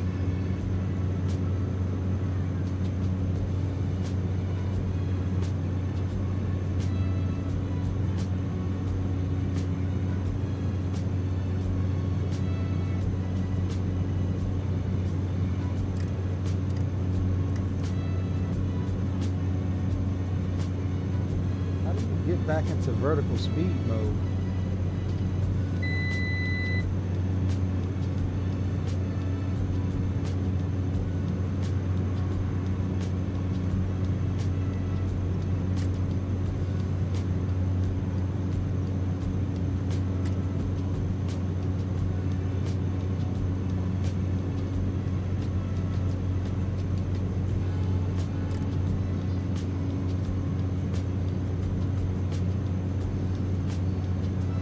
Alright gents, let's take a look at our maximum cruise power settings. We're at 8,000, we're looking for 1750 on the torque at 1900 RPM.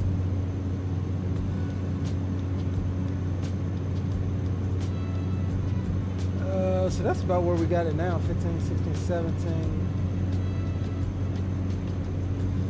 Alright, 1750.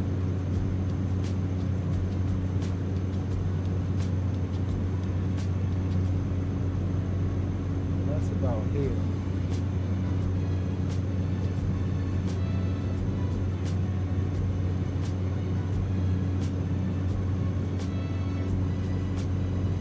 And we got 1900 on the RPM.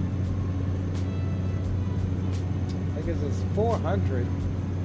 400 on the fuel flow. It's estimating at that cruise power setting 389 pounds per hour.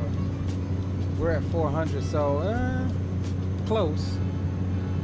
We could be burning a little bit more if the winds are in our face or whatever have you.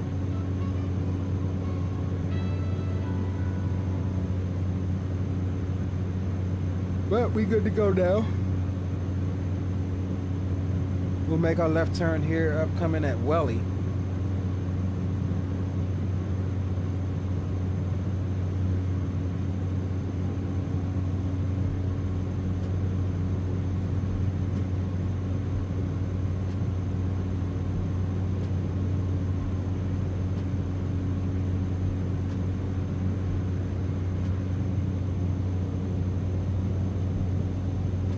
This thing is nice. This thing is definitely nice.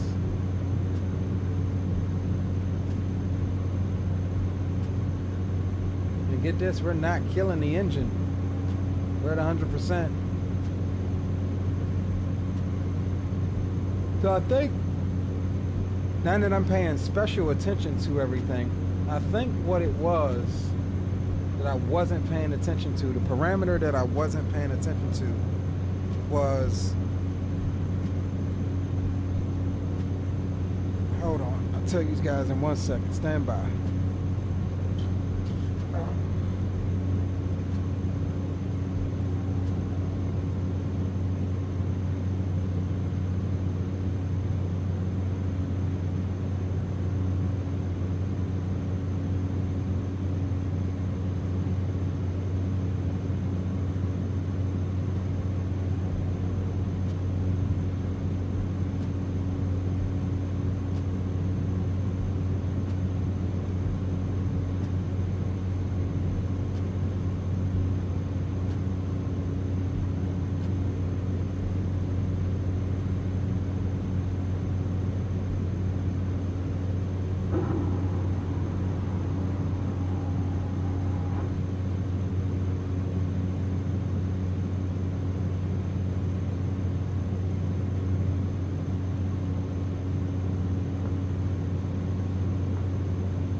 Hold on, guys, trying to grab my food.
Alright, gents, I'm back.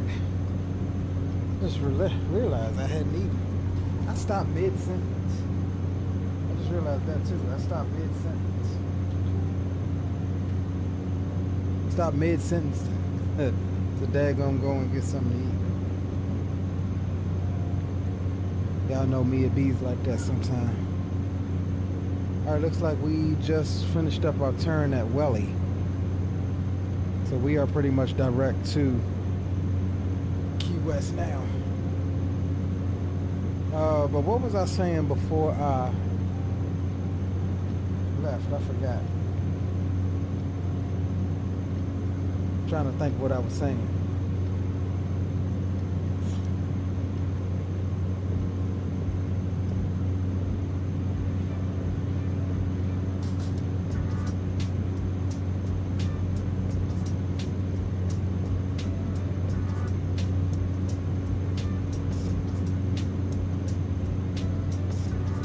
I can't remember what I was saying.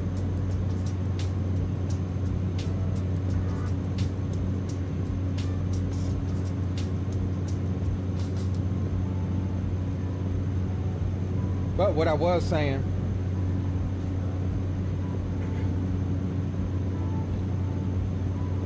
or what I was gonna say, was that we are going to add a stream to tomorrow.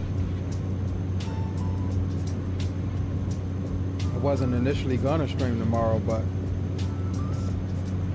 I think we're gonna add a stream. Yeah, we're gonna add a stream to tomorrow, because guys, I'm not gonna be able to do this second leg. It's already after midnight with us having the issues. So we'll jump in tomorrow when I get off and run out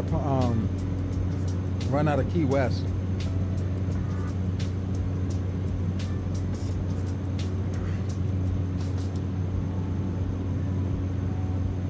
I do have the time to do the second leg tonight. However,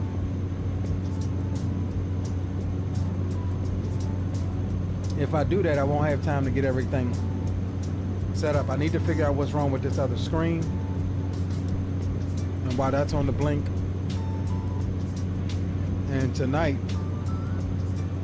is my best opportunity to do that because I work tomorrow.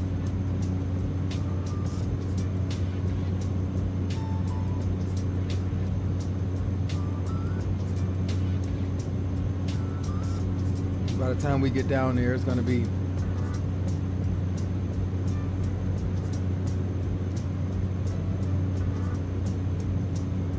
close to 1.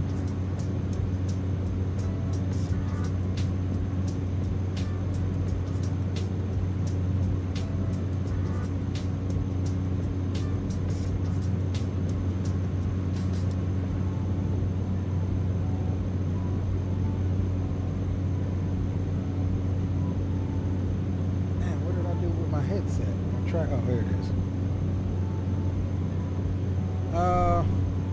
Let's see, camera's cool. Is it cool?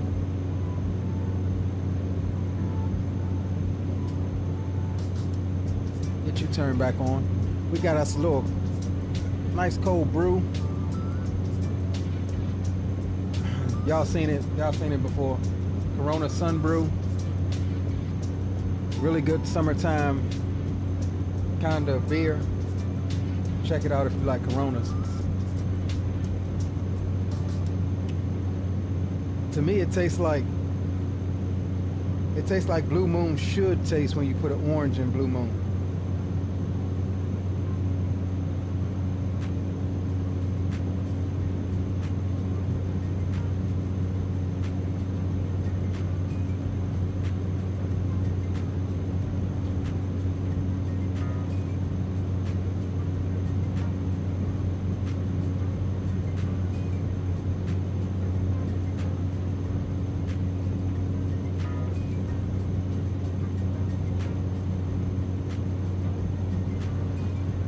This thing flies nice once you get it up.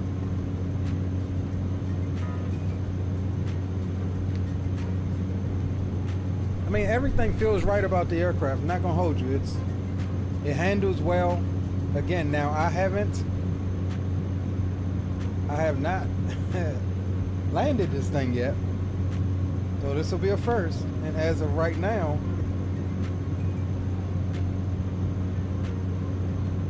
it seems that my little bit of studies has paid off. Speaking of which, I know what I was going to say. In reference to my 3 test flights,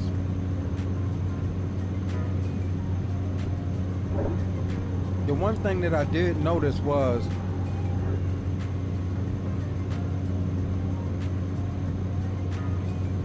that what I thought were the normal kind of cruise settings or power settings, it had us running hot on the ITT. And there was no warning of, you know, oh, impending engine failure or nothing like that. The engine literally just let go. Like it would be like this. Go upstairs. Go. It would literally be like this, and then it's just massive failure. Disconnect ground power.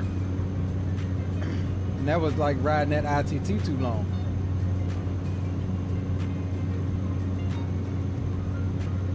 I was trying to fly this thing as if I was flying other turboprops, where you would kind of leave in the torque and just adjust the prop.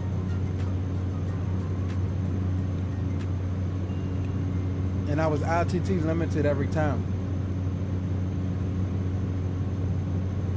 So see here, we're good.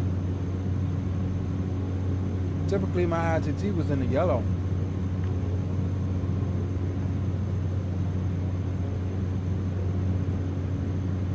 So that's the difference in what we, you know, are paying attention to specifically tonight. Is keeping that ITT down.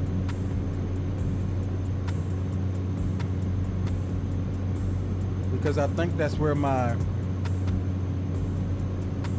of course my alerts aren't working. I'm telling you, everything is screwed up tonight.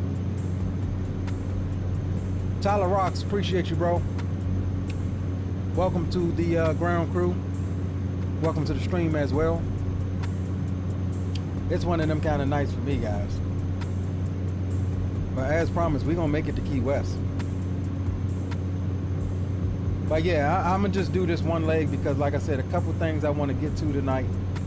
I want to figure out why my alerts aren't working now again, and I want to figure this pop-out panel thing with this other screen and why that is flickering like that, and try to get that changed out. I literally hooked this thing up right before the stream, so.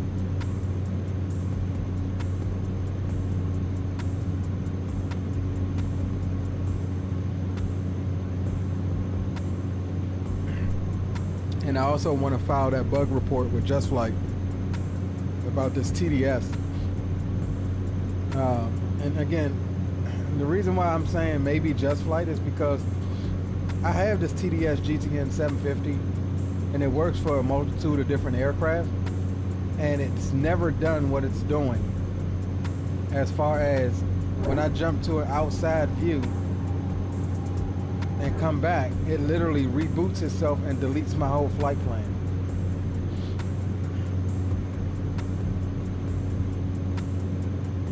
Now that I think about it, it hasn't done that with any other aircraft.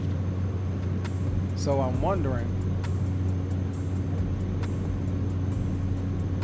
just wondering if maybe, you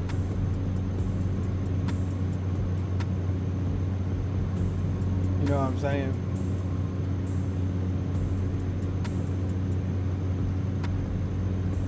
But what I'm gonna do, since we're on course, let's sync up the heading.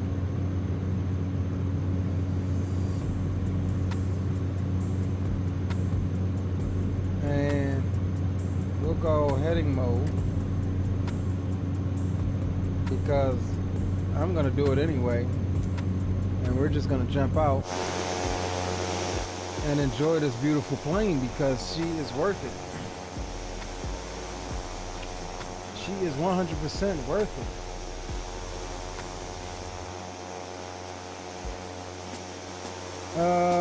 Got to text you a bit in Charlie 31's chat about the graphics card thing. Oh, okay.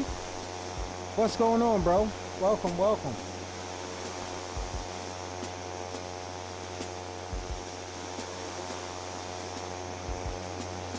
Great to have you aboard. Appreciate you for stopping by.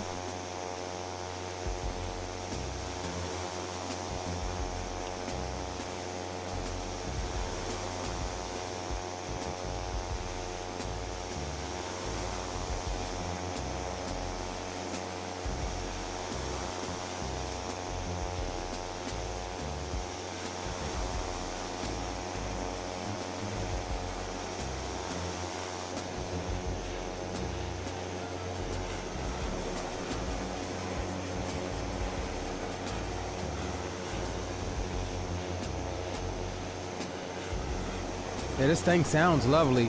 Needs a little work on the beta reverse, I think, part of the sounds, but for the most part, this thing sounds beautiful. Sounds by Boris Audio Works. I think if you got the money, bro, go for the 5090. There's no reason not to. Yeah, there's no reason not to. That's what I would do. Like I said in his stream, I try to stick with the 90 series. I do have a 3080 in my other system, but that's only because during that time we had bought our son a gaming PC, and he didn't, for what he was playing Roblox, he didn't need a 3080. So at that point in time, it was my easy way of getting a 3080 because they were the hot thing at that point. And I was upgrading from a 2080 Ti. So, but since then I've built and rebuilt, what, like 3 computers now?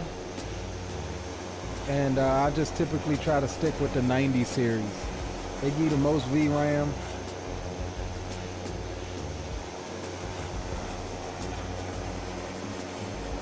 I mean, that is if you can afford it and you get a good deal on it.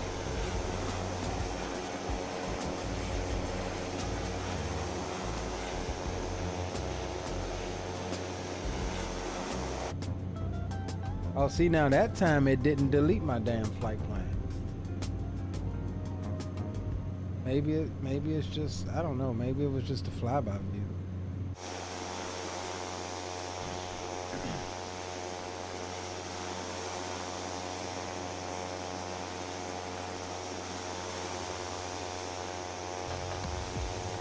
You say you only have a 1,000-watt power supply? Well, you just got to see what the minimum is that they recommend. 1,000 watts should be fine, as long as you're not trying to overclock, and as long as you keep, you know, a lot of stuff, you know, not overclocked, you should be fine. 1,000 watts is more than enough.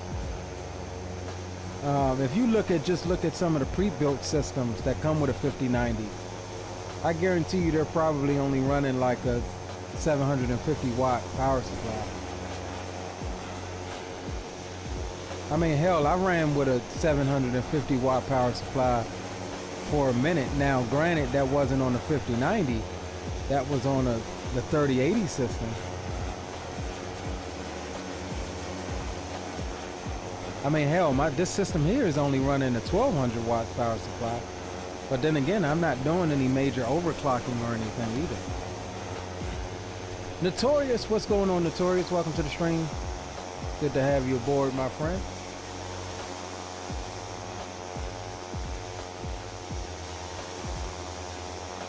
Let's check our avionics again and see. Yep, see, it did it that time. Just deletes everything, restarts and deletes everything. I have no idea why it's doing that. That's why we went into heading mode. We'll put it in again as we get a bit closer. We'll enjoy some views of this thing.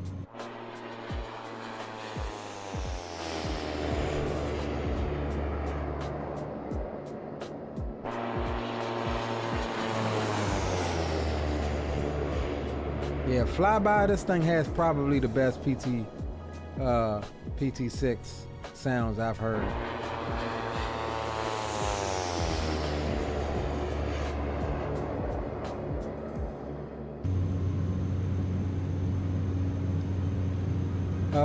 Don't usually overclock graphics card. Yeah, but some of them come overclocked, is what I'm saying. So you have to kind of underclock it sometimes. Yes, Zato, I did, bro. I cannot wait for that one. No, I didn't see it on the Twitch channel. I saw it on it was on YouTube yesterday.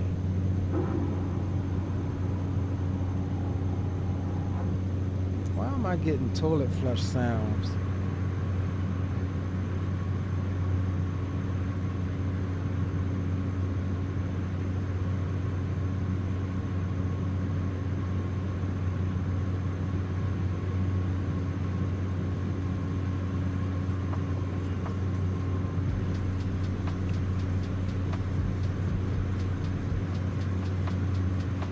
Yeah, I can't wait for that thing, Zato. Cannot wait for it at all.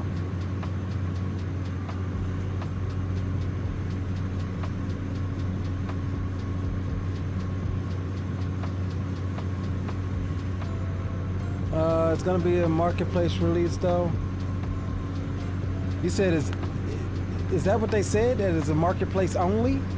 Or is it gonna release later on their site?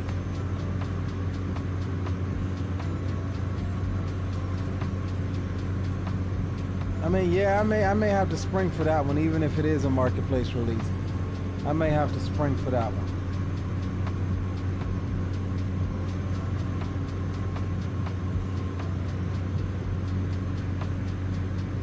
I have to admit though, man, I'm not liking this any build's daggone rhetoric of releasing it on the marketplace first for 5 or 6 months.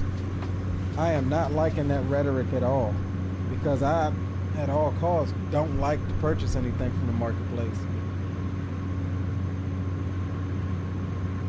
And the reason being from that is because it's hard to mod anything on the marketplace. You buy marketplace stuff, well, you can't add a sound pack to it, a light mod, nothing. Like, they've got it locked down. And quite frankly, you know, we pay all of this money for these mods, and almost all of the commercial mods that we have, the Phoenixes, well, I can't say that about Phoenix, because Phoenix sounds are great. But the PMDGs, you know, all of those commercial mods, we look to mod makers like Boris and FT Sim to give us, you know, really good sounds for the aircraft. Can't really necessarily do that with marketplace. It's so hard. Yeah, that's the thing, Tyler. The 4090s are still expensive because they're still relevant. That's why I'm not in a hurry to upgrade to a 5090, because the 4090s are still so good.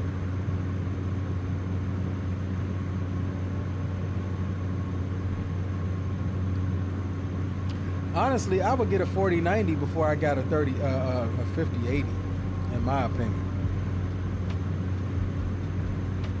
That's just me.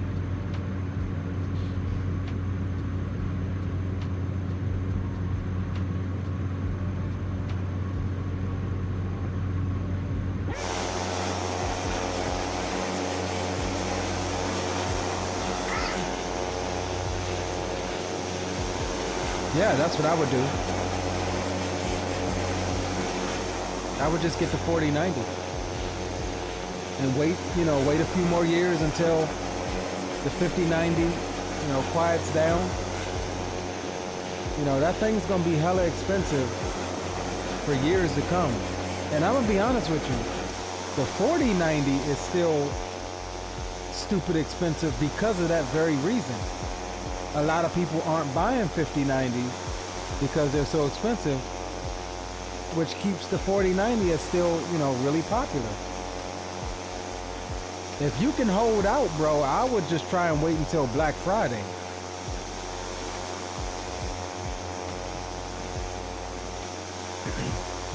Zato says, guess it'll take half a year for them to put it on any store like the 340. Yeah, that's what I'm thinking. But where did you hear that it was a marketplace only release, Zato? Because I haven't heard that. I haven't heard that yet. I haven't heard anything about that.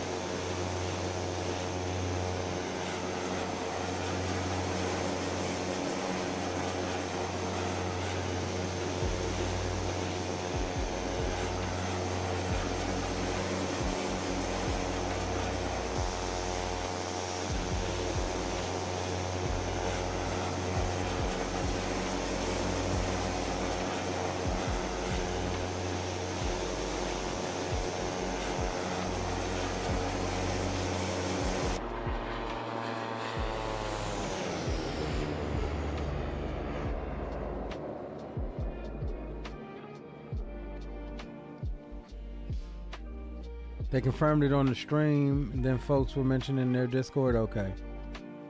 Yeah, that sucks. I mean, I'll still bite the bullet on that one and get it, just because that's such a unique aircraft that, you know, I'm all in.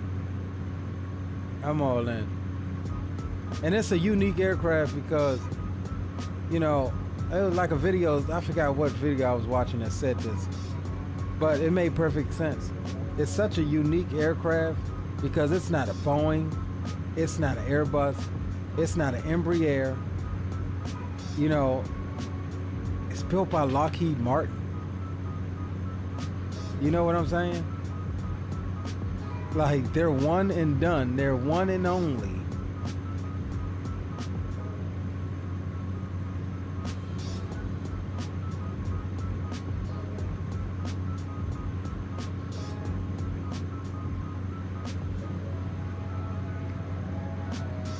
They're one and only.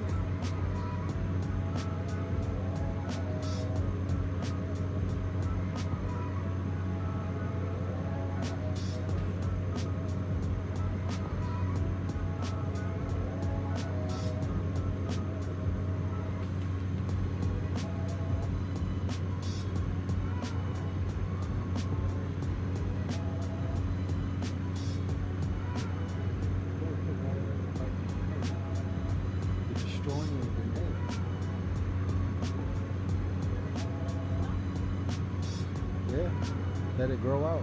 It'll get better. No, I want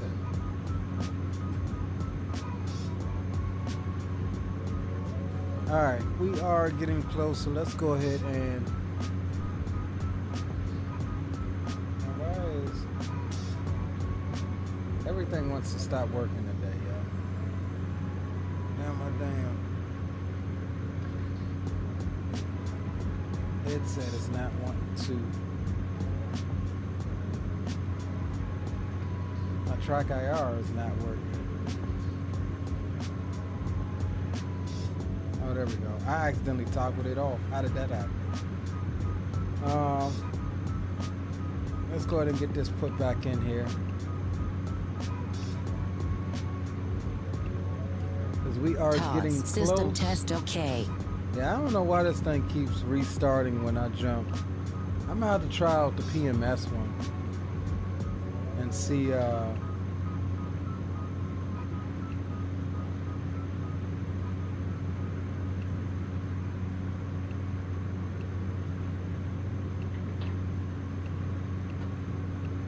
if we can't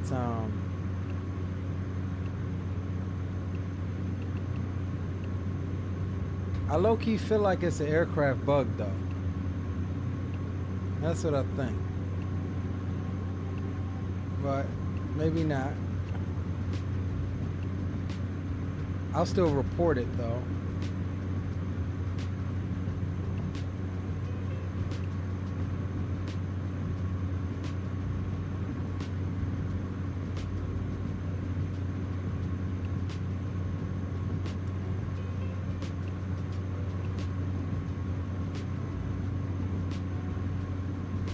still got 19 minutes until top of drop.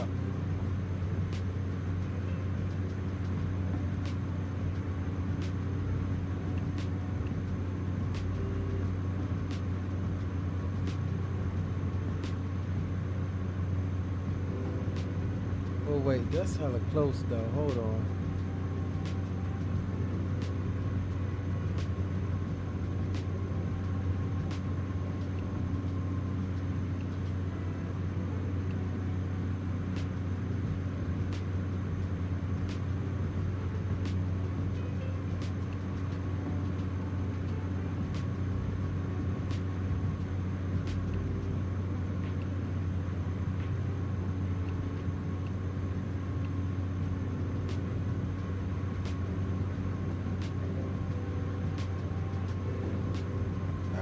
Out over the water. We got our raft back there. Don't worry, we got our raft.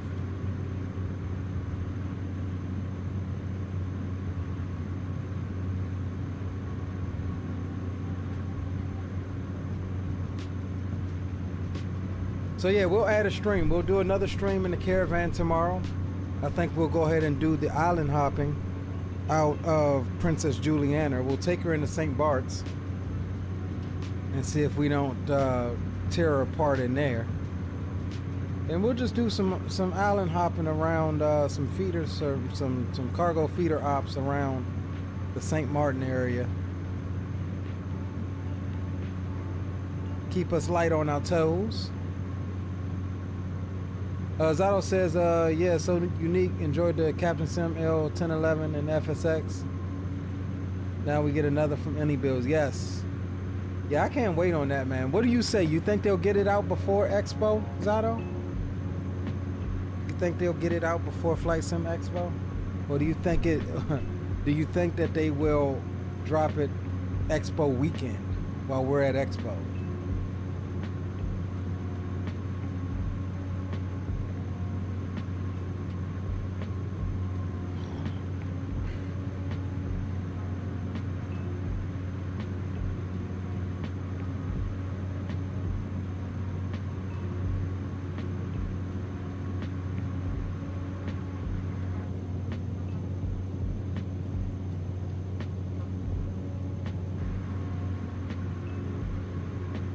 Oh, the end of this month, as in March.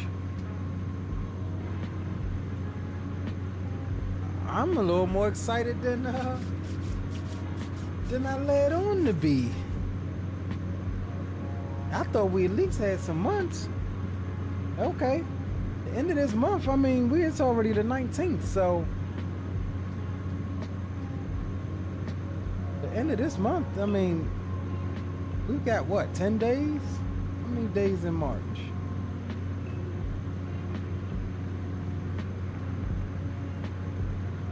Got 12 days.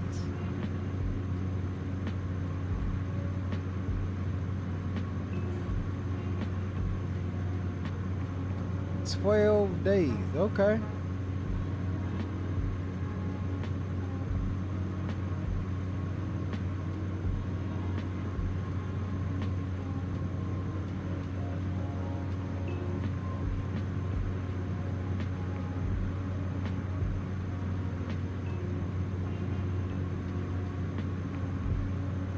I'm trying to figure out how this vertical speed in this thing works. Because if I'm not mistaken, this up and down should control your vertical speed. Now we are 200 foot high. I've got my vertical speed down to my Honeycomb Bravo, but it's not doing anything. Hitting up and down only changes the altitude value. If I arm it and then try to change it with the knobs, that still only changes the altitude value. So how do you vertical speed in this thing?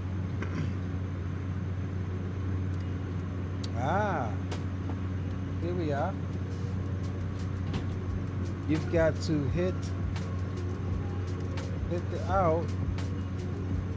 No.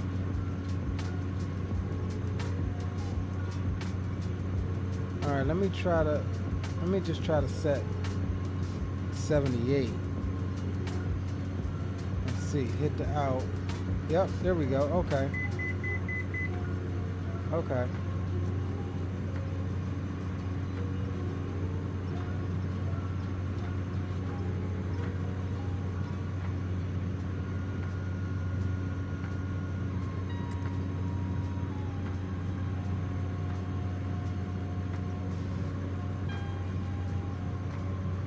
Okay.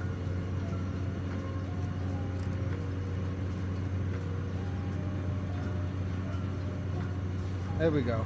You got to hit the out button first. That's going to bring us back down to 8.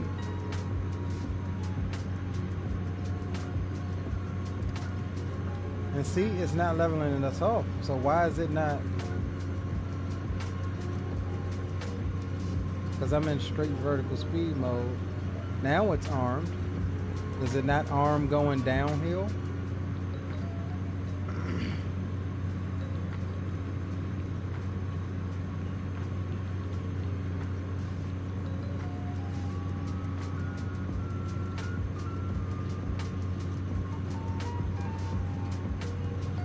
So excited, the only jetliner from Lockheed, right?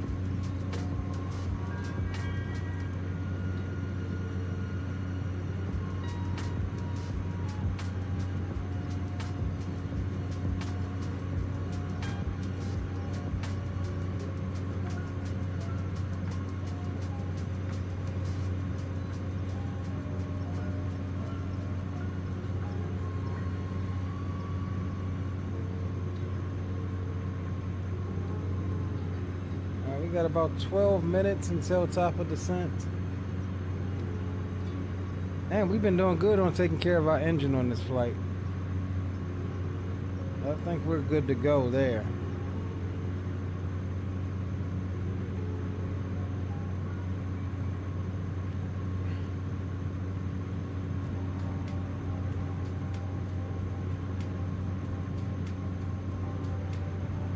We've been holding that 400 pounds per hour.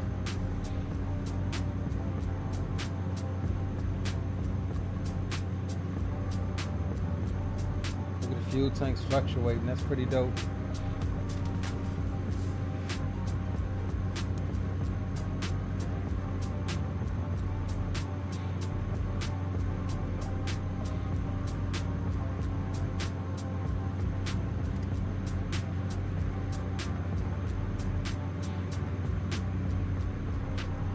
Go back into nav mode here.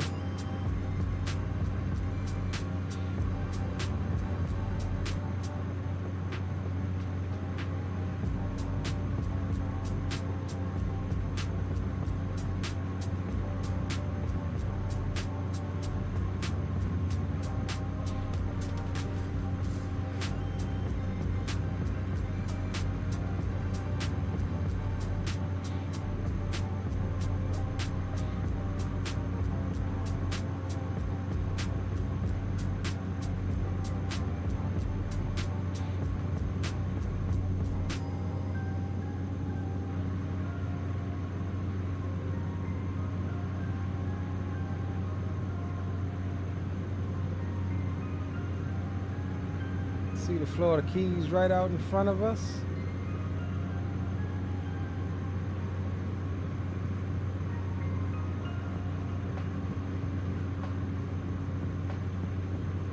I didn't know I had to be on Boom Boom, bro. I didn't realize anybody was flying. Are you flying with me? I don't see anybody on Volanta.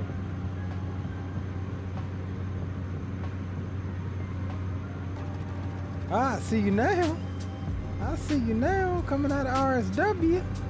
All right, hold tight there, Hoss. Hold tight, Hoss.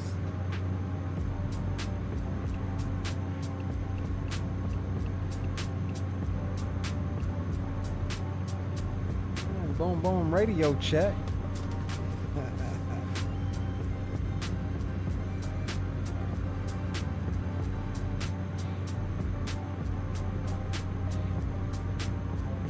You got me there, Troop? At Mount 1308 with your information butter up here, 7,000. Heard that. What's going on, bro? I didn't realize you was flying with me. I'd have been over here. Nah, you good, man. I'm just checking in with you. So what's good, man? Ain't much, man. How you liking this bird so far? Dude, this thing is the best. I absolutely love this thing. It is just so awesome. I've already flown a whole bunch of flights with it already. Yeah, so far this is my most successful. 3 test flights, 3 engine failures. Yeah, hey, I saw on the last one, or when you took off last one, you had a hot start, dude. That needle was buried.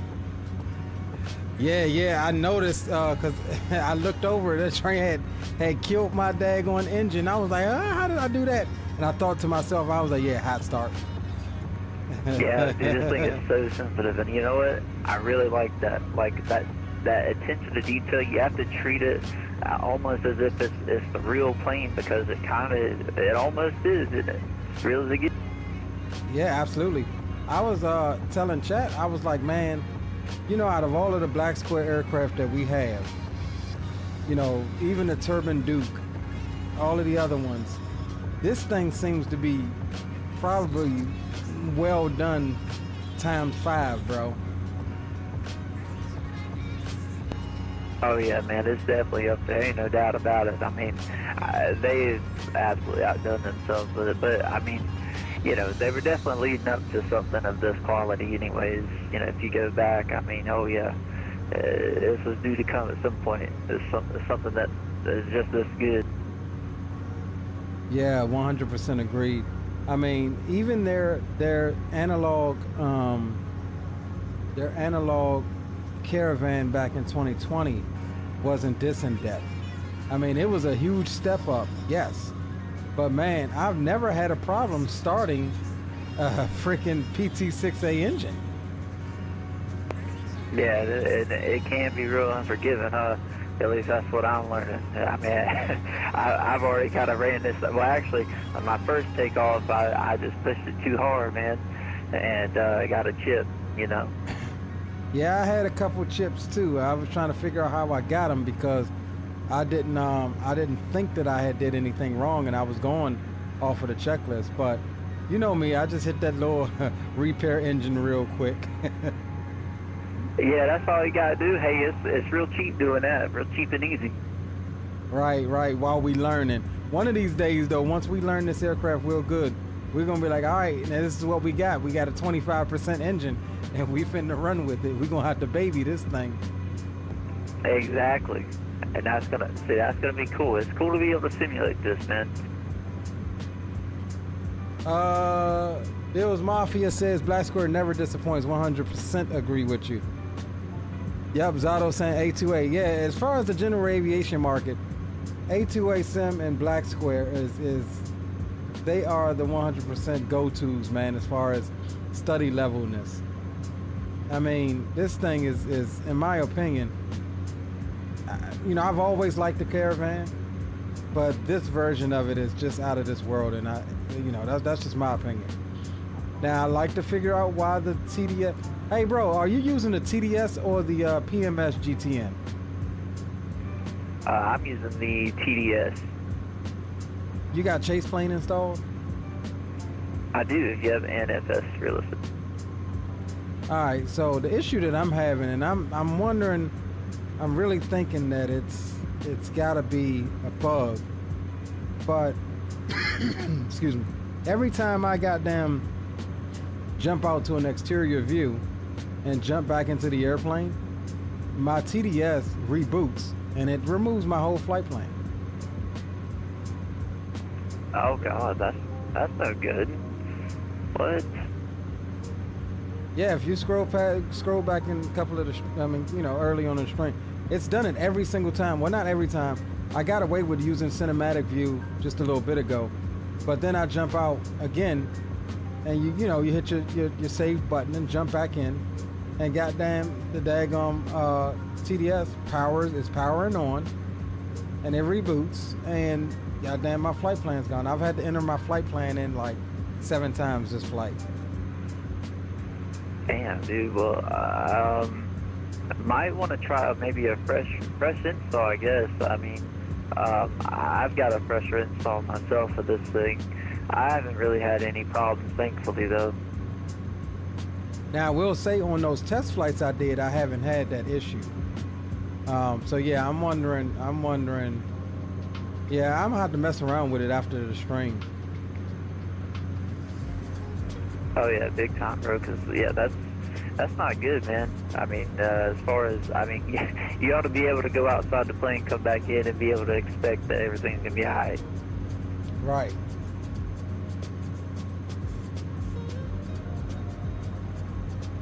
All right, gents, we are 4 minutes from top of drop. And we've got our altitude back down to 3,000. And let's see. 425 is going to be our minimums. So radar altitude is 422.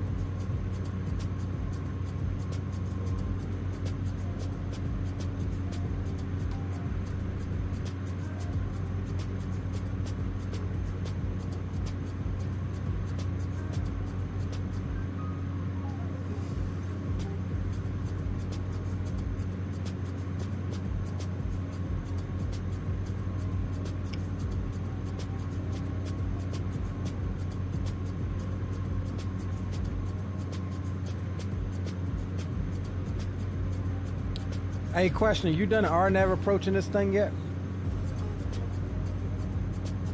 Negative. I've just been hitting the visual button on the Garmin unit.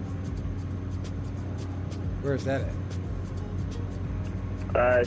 So when you come up on approach, you'll see on the bottom left hand of your 750 will be a thing that says visual.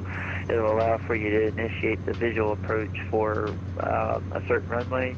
And with Garmin technology, it acts very similar to localizer and glide slopes, and you can actually hit the approach mode and fly the dang thing in. Well, you put your HSI source switch on, RNAV or nav 1? You'd leave it on nav 1. Okay, roger.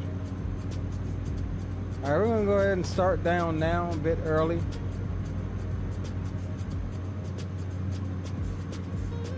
Let's see, out. We'll start down at about 800 foot a minute.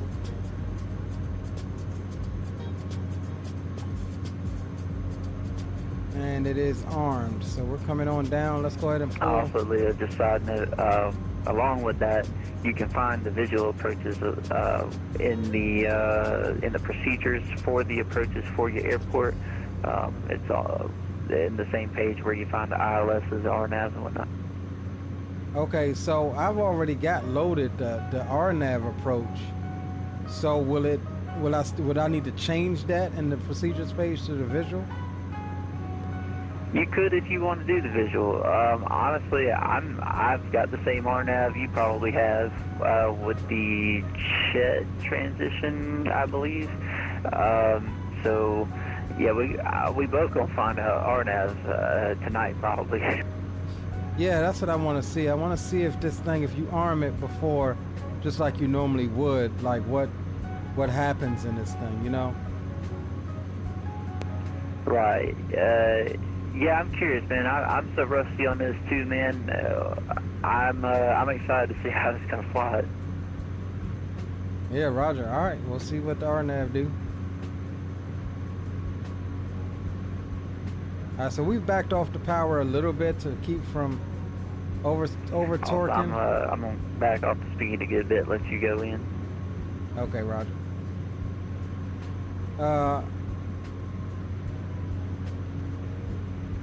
So yeah, coming down the hill looking for 3,000. Once we get over here at Chats, we will start the recording. Again, we were gonna do 2 legs, but we got held up with all of the shenanigans. So we'll add another stream tomorrow. We'll add a stream tomorrow. And we'll fly again out of Key West and do some, well, no, we may not fly out of Key West. We may fly over St. Martin area, like I said.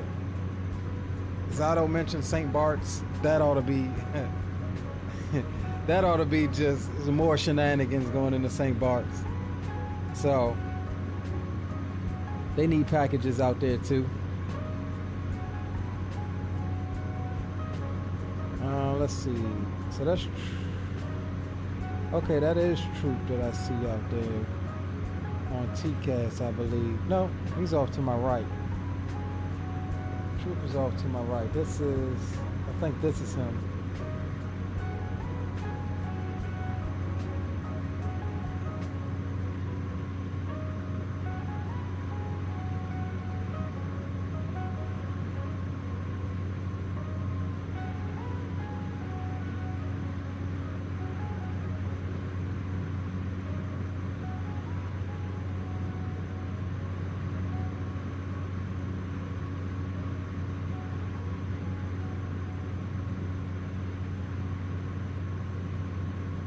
Must be some Say Intentions traffic. That's this guy here, 1300 above me.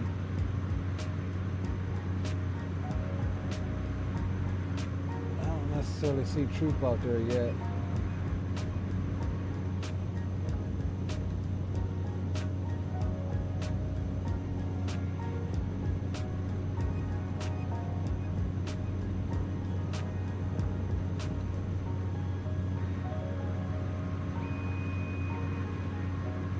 Our engine parameters are looking good. We've kept 100% on this entire leg here, so I am happy about that. That is one objective completed for tonight. I said that I just wanted to get through, and knock on wood, we haven't technically gotten through it yet, but I just wanted to get through a flight without damaging the aircraft.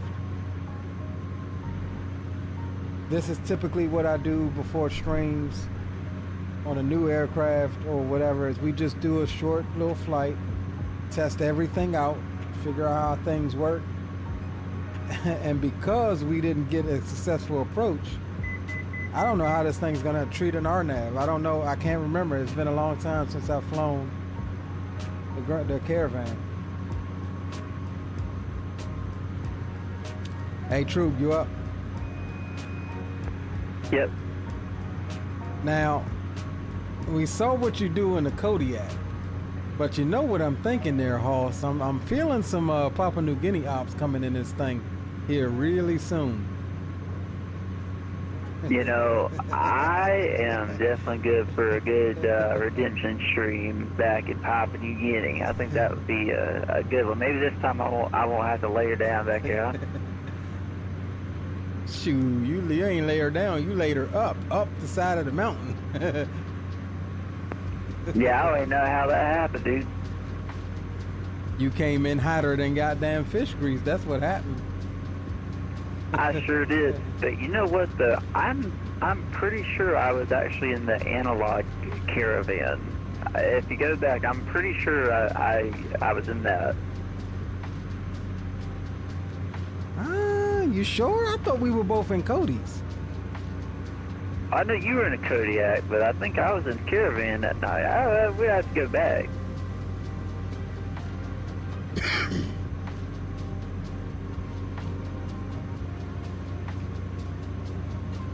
All right, so I just activated the approach mode on the autopilot right before checks like you would normally do. And now I'm fixing to activate the approach in the GTN. Just before extended center line. But, well, because keep in mind, ordinarily it's going to fly out like a normal, like, you know, LNAV route anyways, right? Hold on, say that again? Me personally, I was going to arm the approach before the extended center line.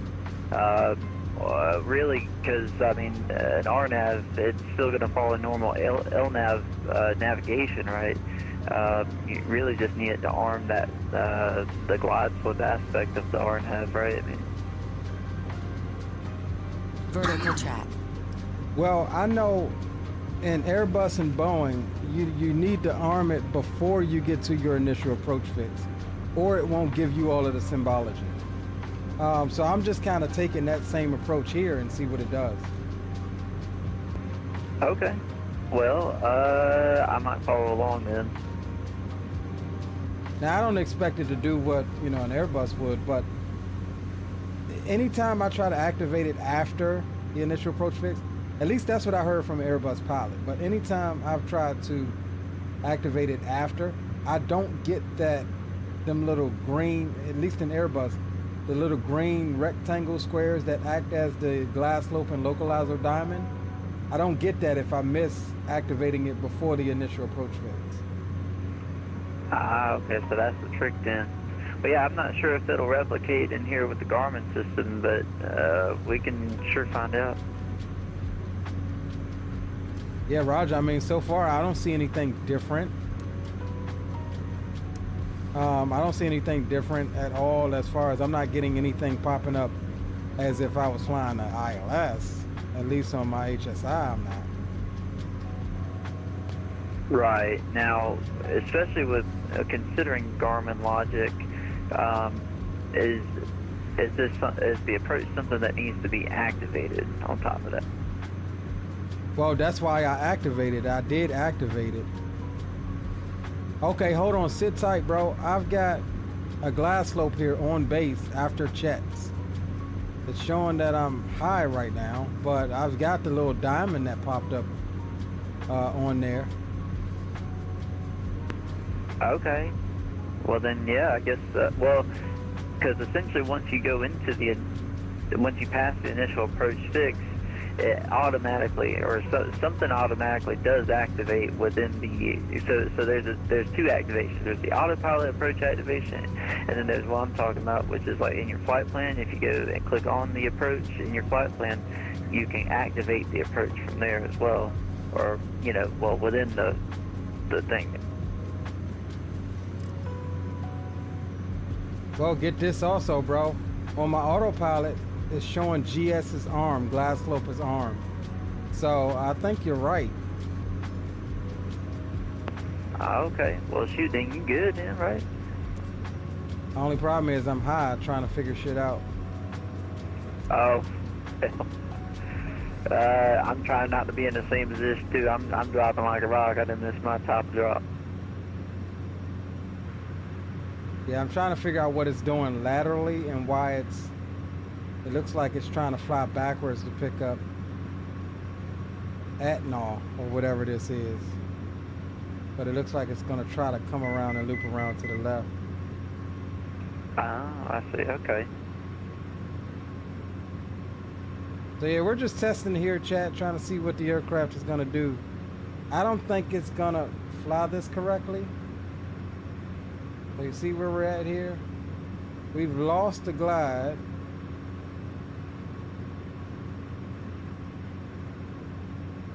So we may just, okay, there's the glide coming back in.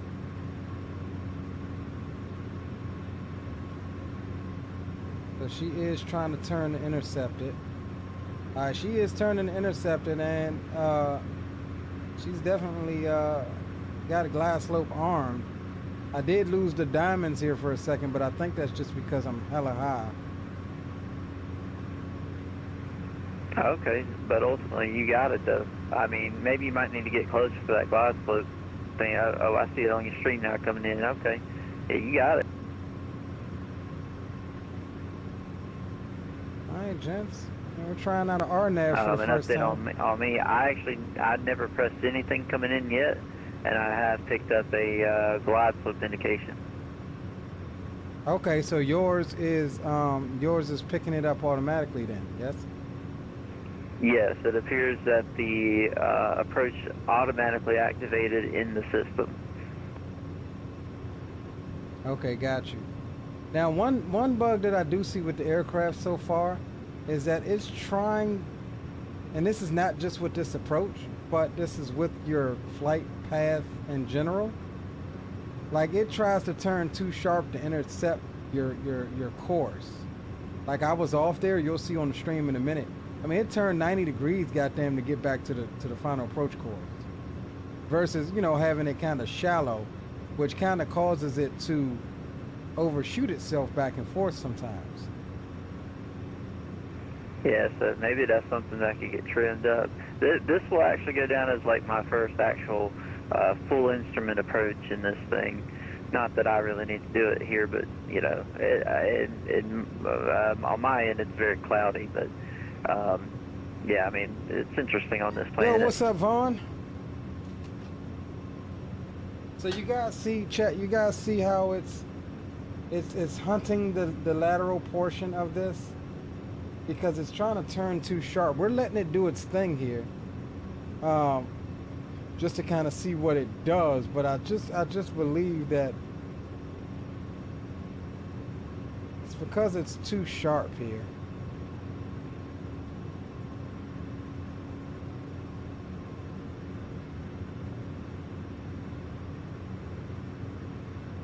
That's what I think. And let me also get the 3006. We'll take over here in just a a second. bit of update on me. I've now made that 90-degree turn myself. I'm bang on the money. Yeah, your TDS just might be funking up a little bit. I don't know. Yeah, I don't know, but it's hunting back and forth. It keeps overshooting the lateral. Like, I mean, damn near 90-degree intercepts, and then it's slow to react. So I'm gonna go ahead and take over here so we can kind of stay ahead of you. Okay, no problem. Yeah, I'm slowing up the final approach.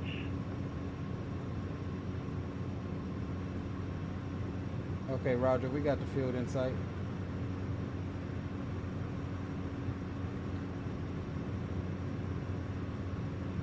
All right, let's see. First hand flown approach in the Caravan.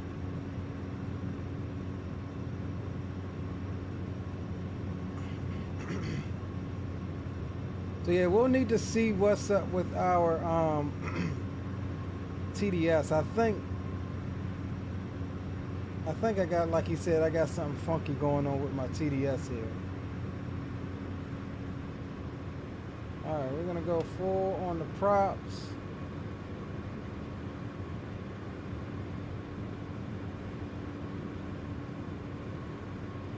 And we are hella low, so let's go ahead and get back up.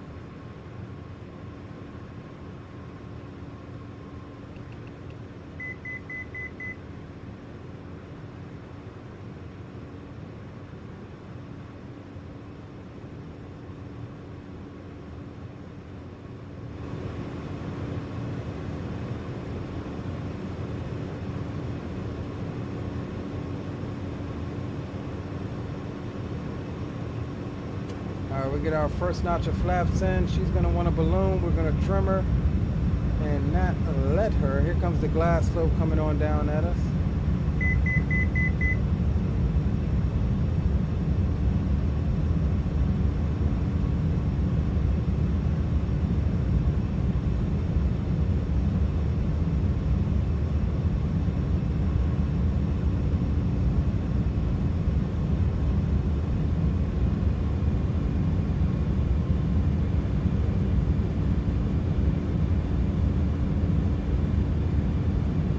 Coming over the cruise terminal, short final.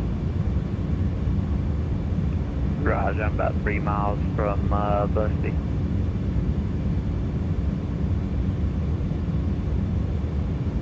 All right, we are recording, guys.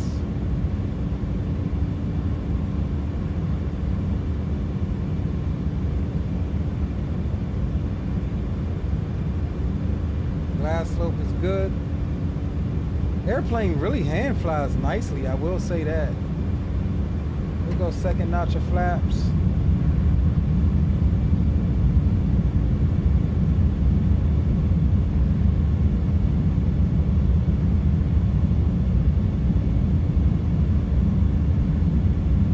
Glass slope is good. And 500 is the glide right here. These two yellow bars. Glass slope indication.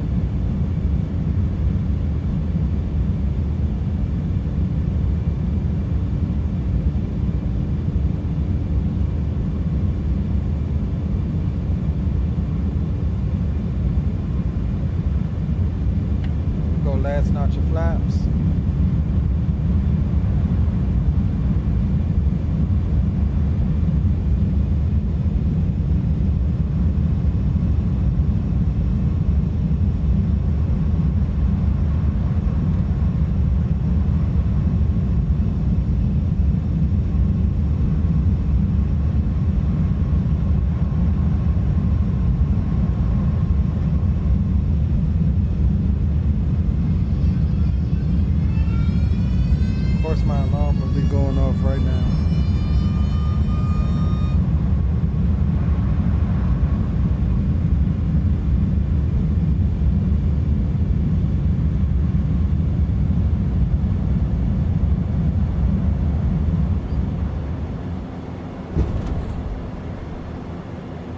Right on the center line. We bounced her a little bit, but that's all good.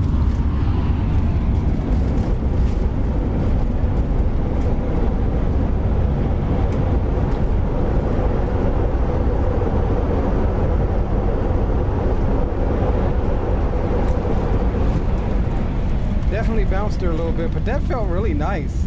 I like the way this thing hand flies. Not gonna hold you. Not even gonna hold you.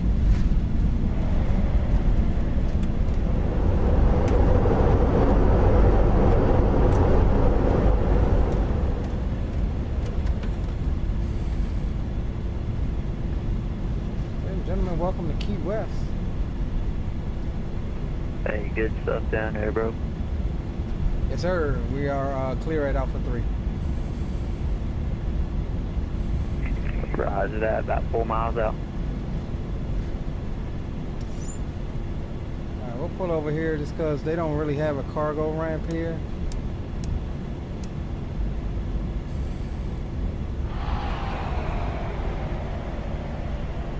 First landing in the Caravan Professional. Felt really nice. We bounced her.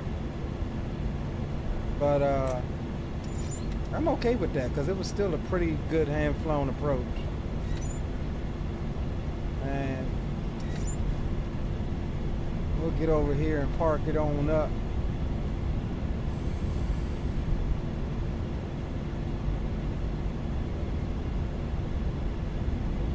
And again, we will add, we'll stream tomorrow.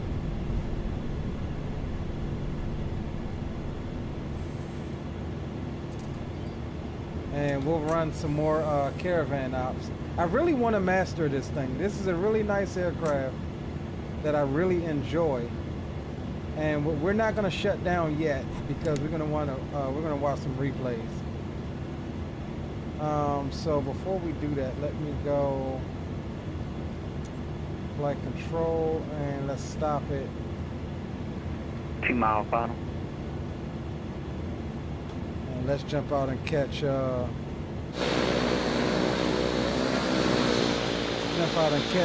coming in.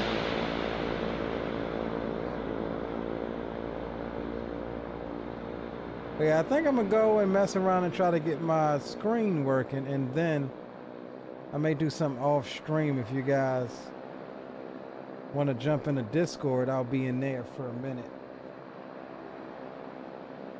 Trying to check things out. Everything was all janky today, man. Everything was janky rushing in from work. But it's good. We got a leg in. We got a first successful flight in the Black Square Caravan. Tower Firefighter says a very nice landing. Appreciate you, bro. It felt good. And we just got to work on our techniques. As troop comes in. Thanks, Vaughn. Appreciate you as well, my friend.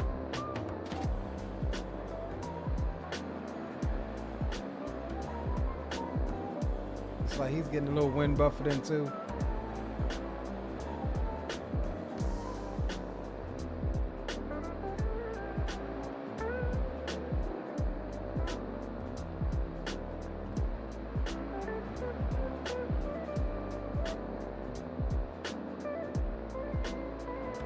Look at that.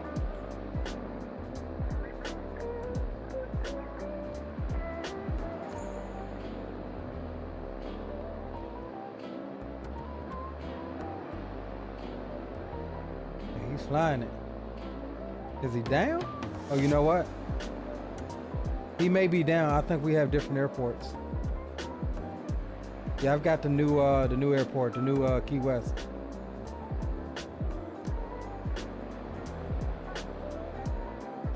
Nonetheless, very nice landing, sir.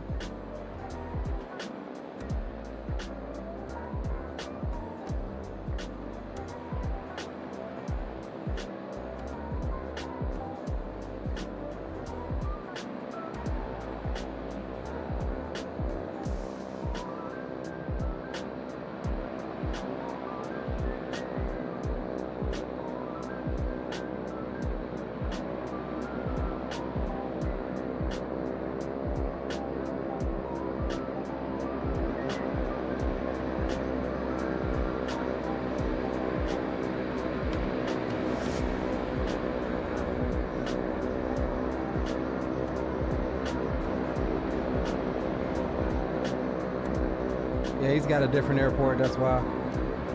Now look at that thing, man. Man, I can see so many good streams in this bird. I can see this thing in Papua New Guinea. I can see this thing in Africa. Oh man, I've got ideas.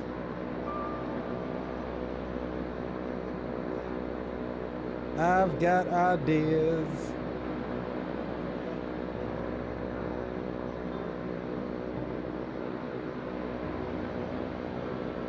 I love that his plane has sound too, and it sounds like it should.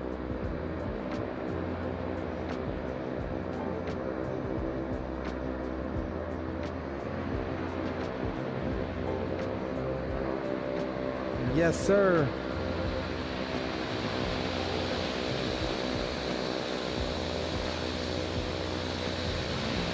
They got us over here at Signature. 2 Caravans over at Signature.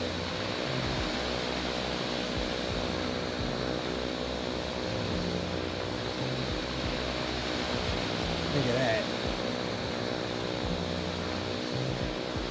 All right, Hoss. Hey, look, I appreciate you for hopping in, tagging along, man. It's been a minute since we've seen you. I'm gonna log off of VATSIM, run a couple replays. I'll be in the Discord here in a minute. All right, brother, that sounds good. Yeah, pleasure as always, and I'll see you in there. All right, Hoss. All right, sounds good, bro. See you in a minute.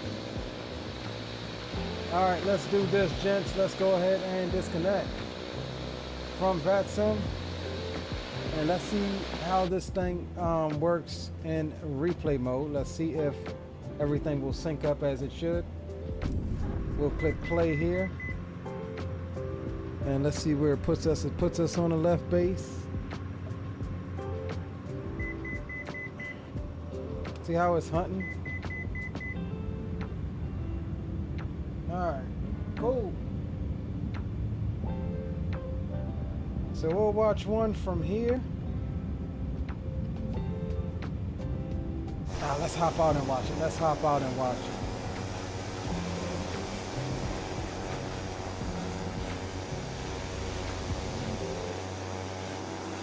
Yeah, absolutely beautiful airplane, man.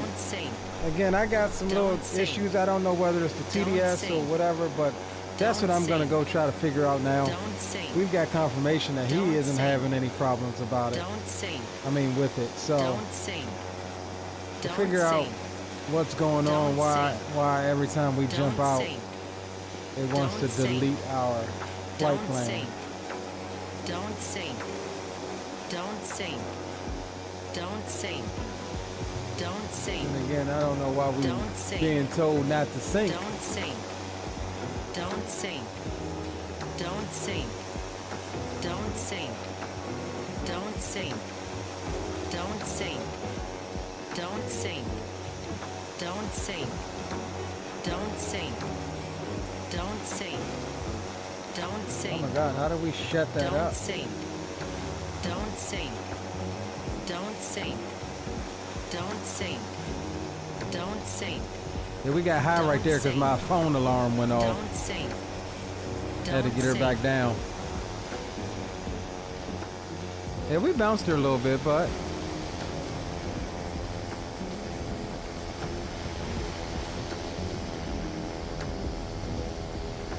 Still held her off, held what we got. Don't freak out just because you bounced it.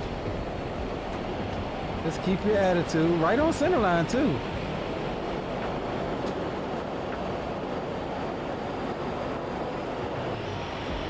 All right, let's take her back. All right, let's see it from this angle here.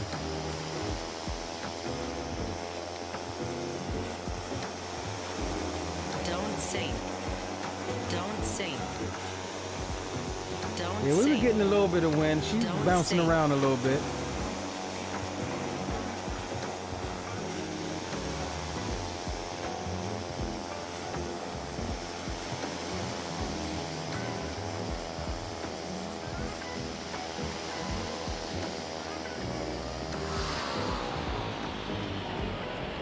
Yeah, I like it. Look at how the shock absorbers took the brunt of that little bouncy bounce there. I mean, just look at the shock absorbers. Let's take a look at this one.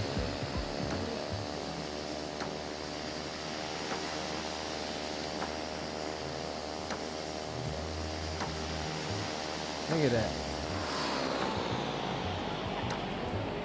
Let's take it back one more time. I wish we didn't have this ghosting, but this is part of, I guess, the frame gen. But just the detail in the tires and how this strut freaking reacts. Look at that. I like it. I love it.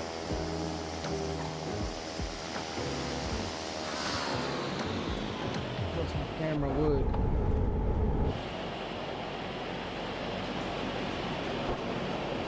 Alright, what's up with my camera? Oh. It was my Xbox controller. That's what it was. It fell. Alright, let's take it back here. Let's see, where we at?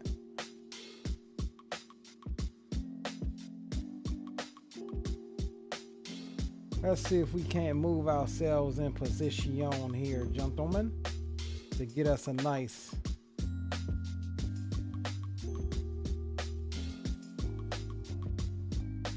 we'll stand over here in the sand.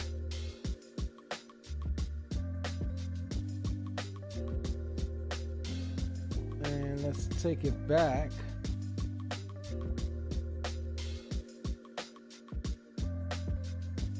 We can hit play on that.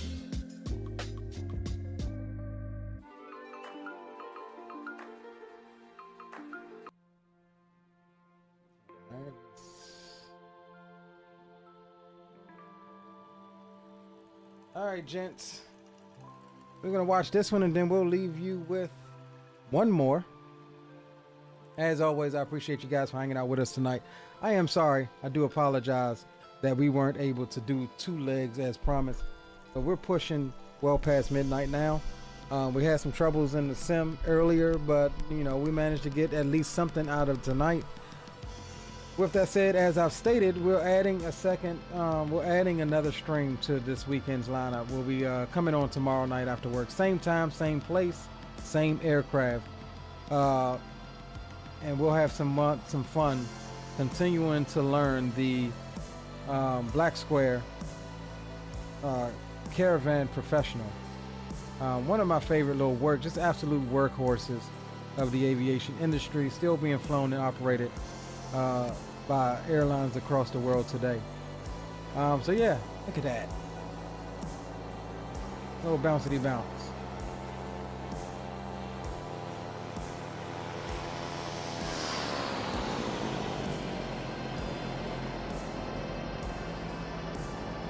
Little bouncy bounce.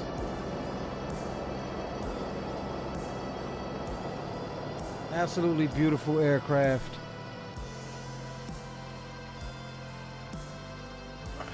We gotta edit this tower view because this tower view ain't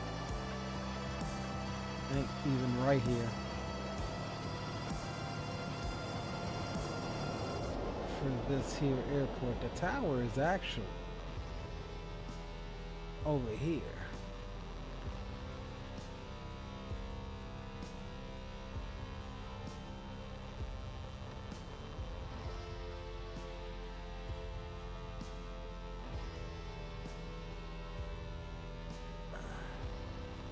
Can I save this? Yes, save it.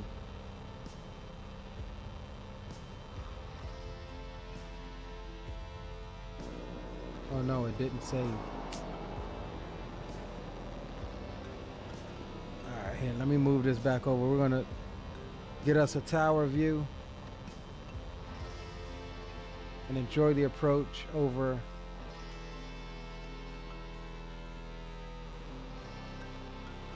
the what's the name again?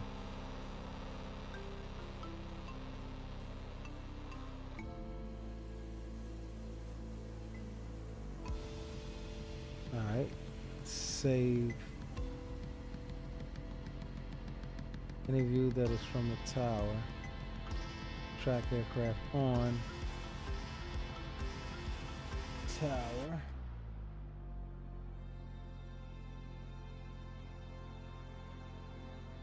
Okay, got it. All right, let's take it back.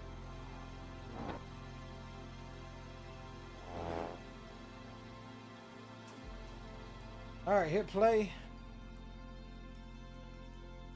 We'll catch it coming in from the tower, and then we'll run one more back. Definitely, if you've enjoyed the stream, don't forget to drop us a thumbs up. It definitely helps the channel out and helps people be able to find our streams that enjoy content such as what you've seen tonight, even if everything doesn't go according to plan.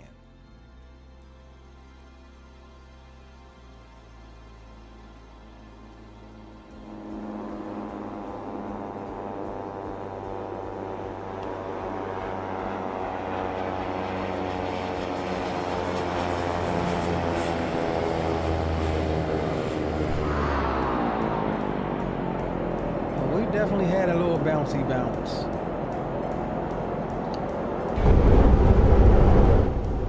Happens to us all.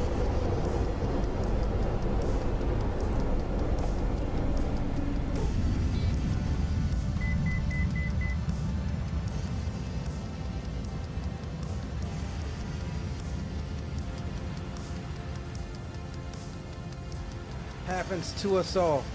Well, gentlemen, enjoy this last one from the dash coming over into Key West. As I've stated, I'll see you guys tomorrow night, 21:45 Eastern Standard Time. That's 9:45 p.m. for you non-24-hour time knowing people. Take care of yourselves. Have a great day at work tomorrow. I'll see you boys on the flip side. The boy Leo is signing on. See ya.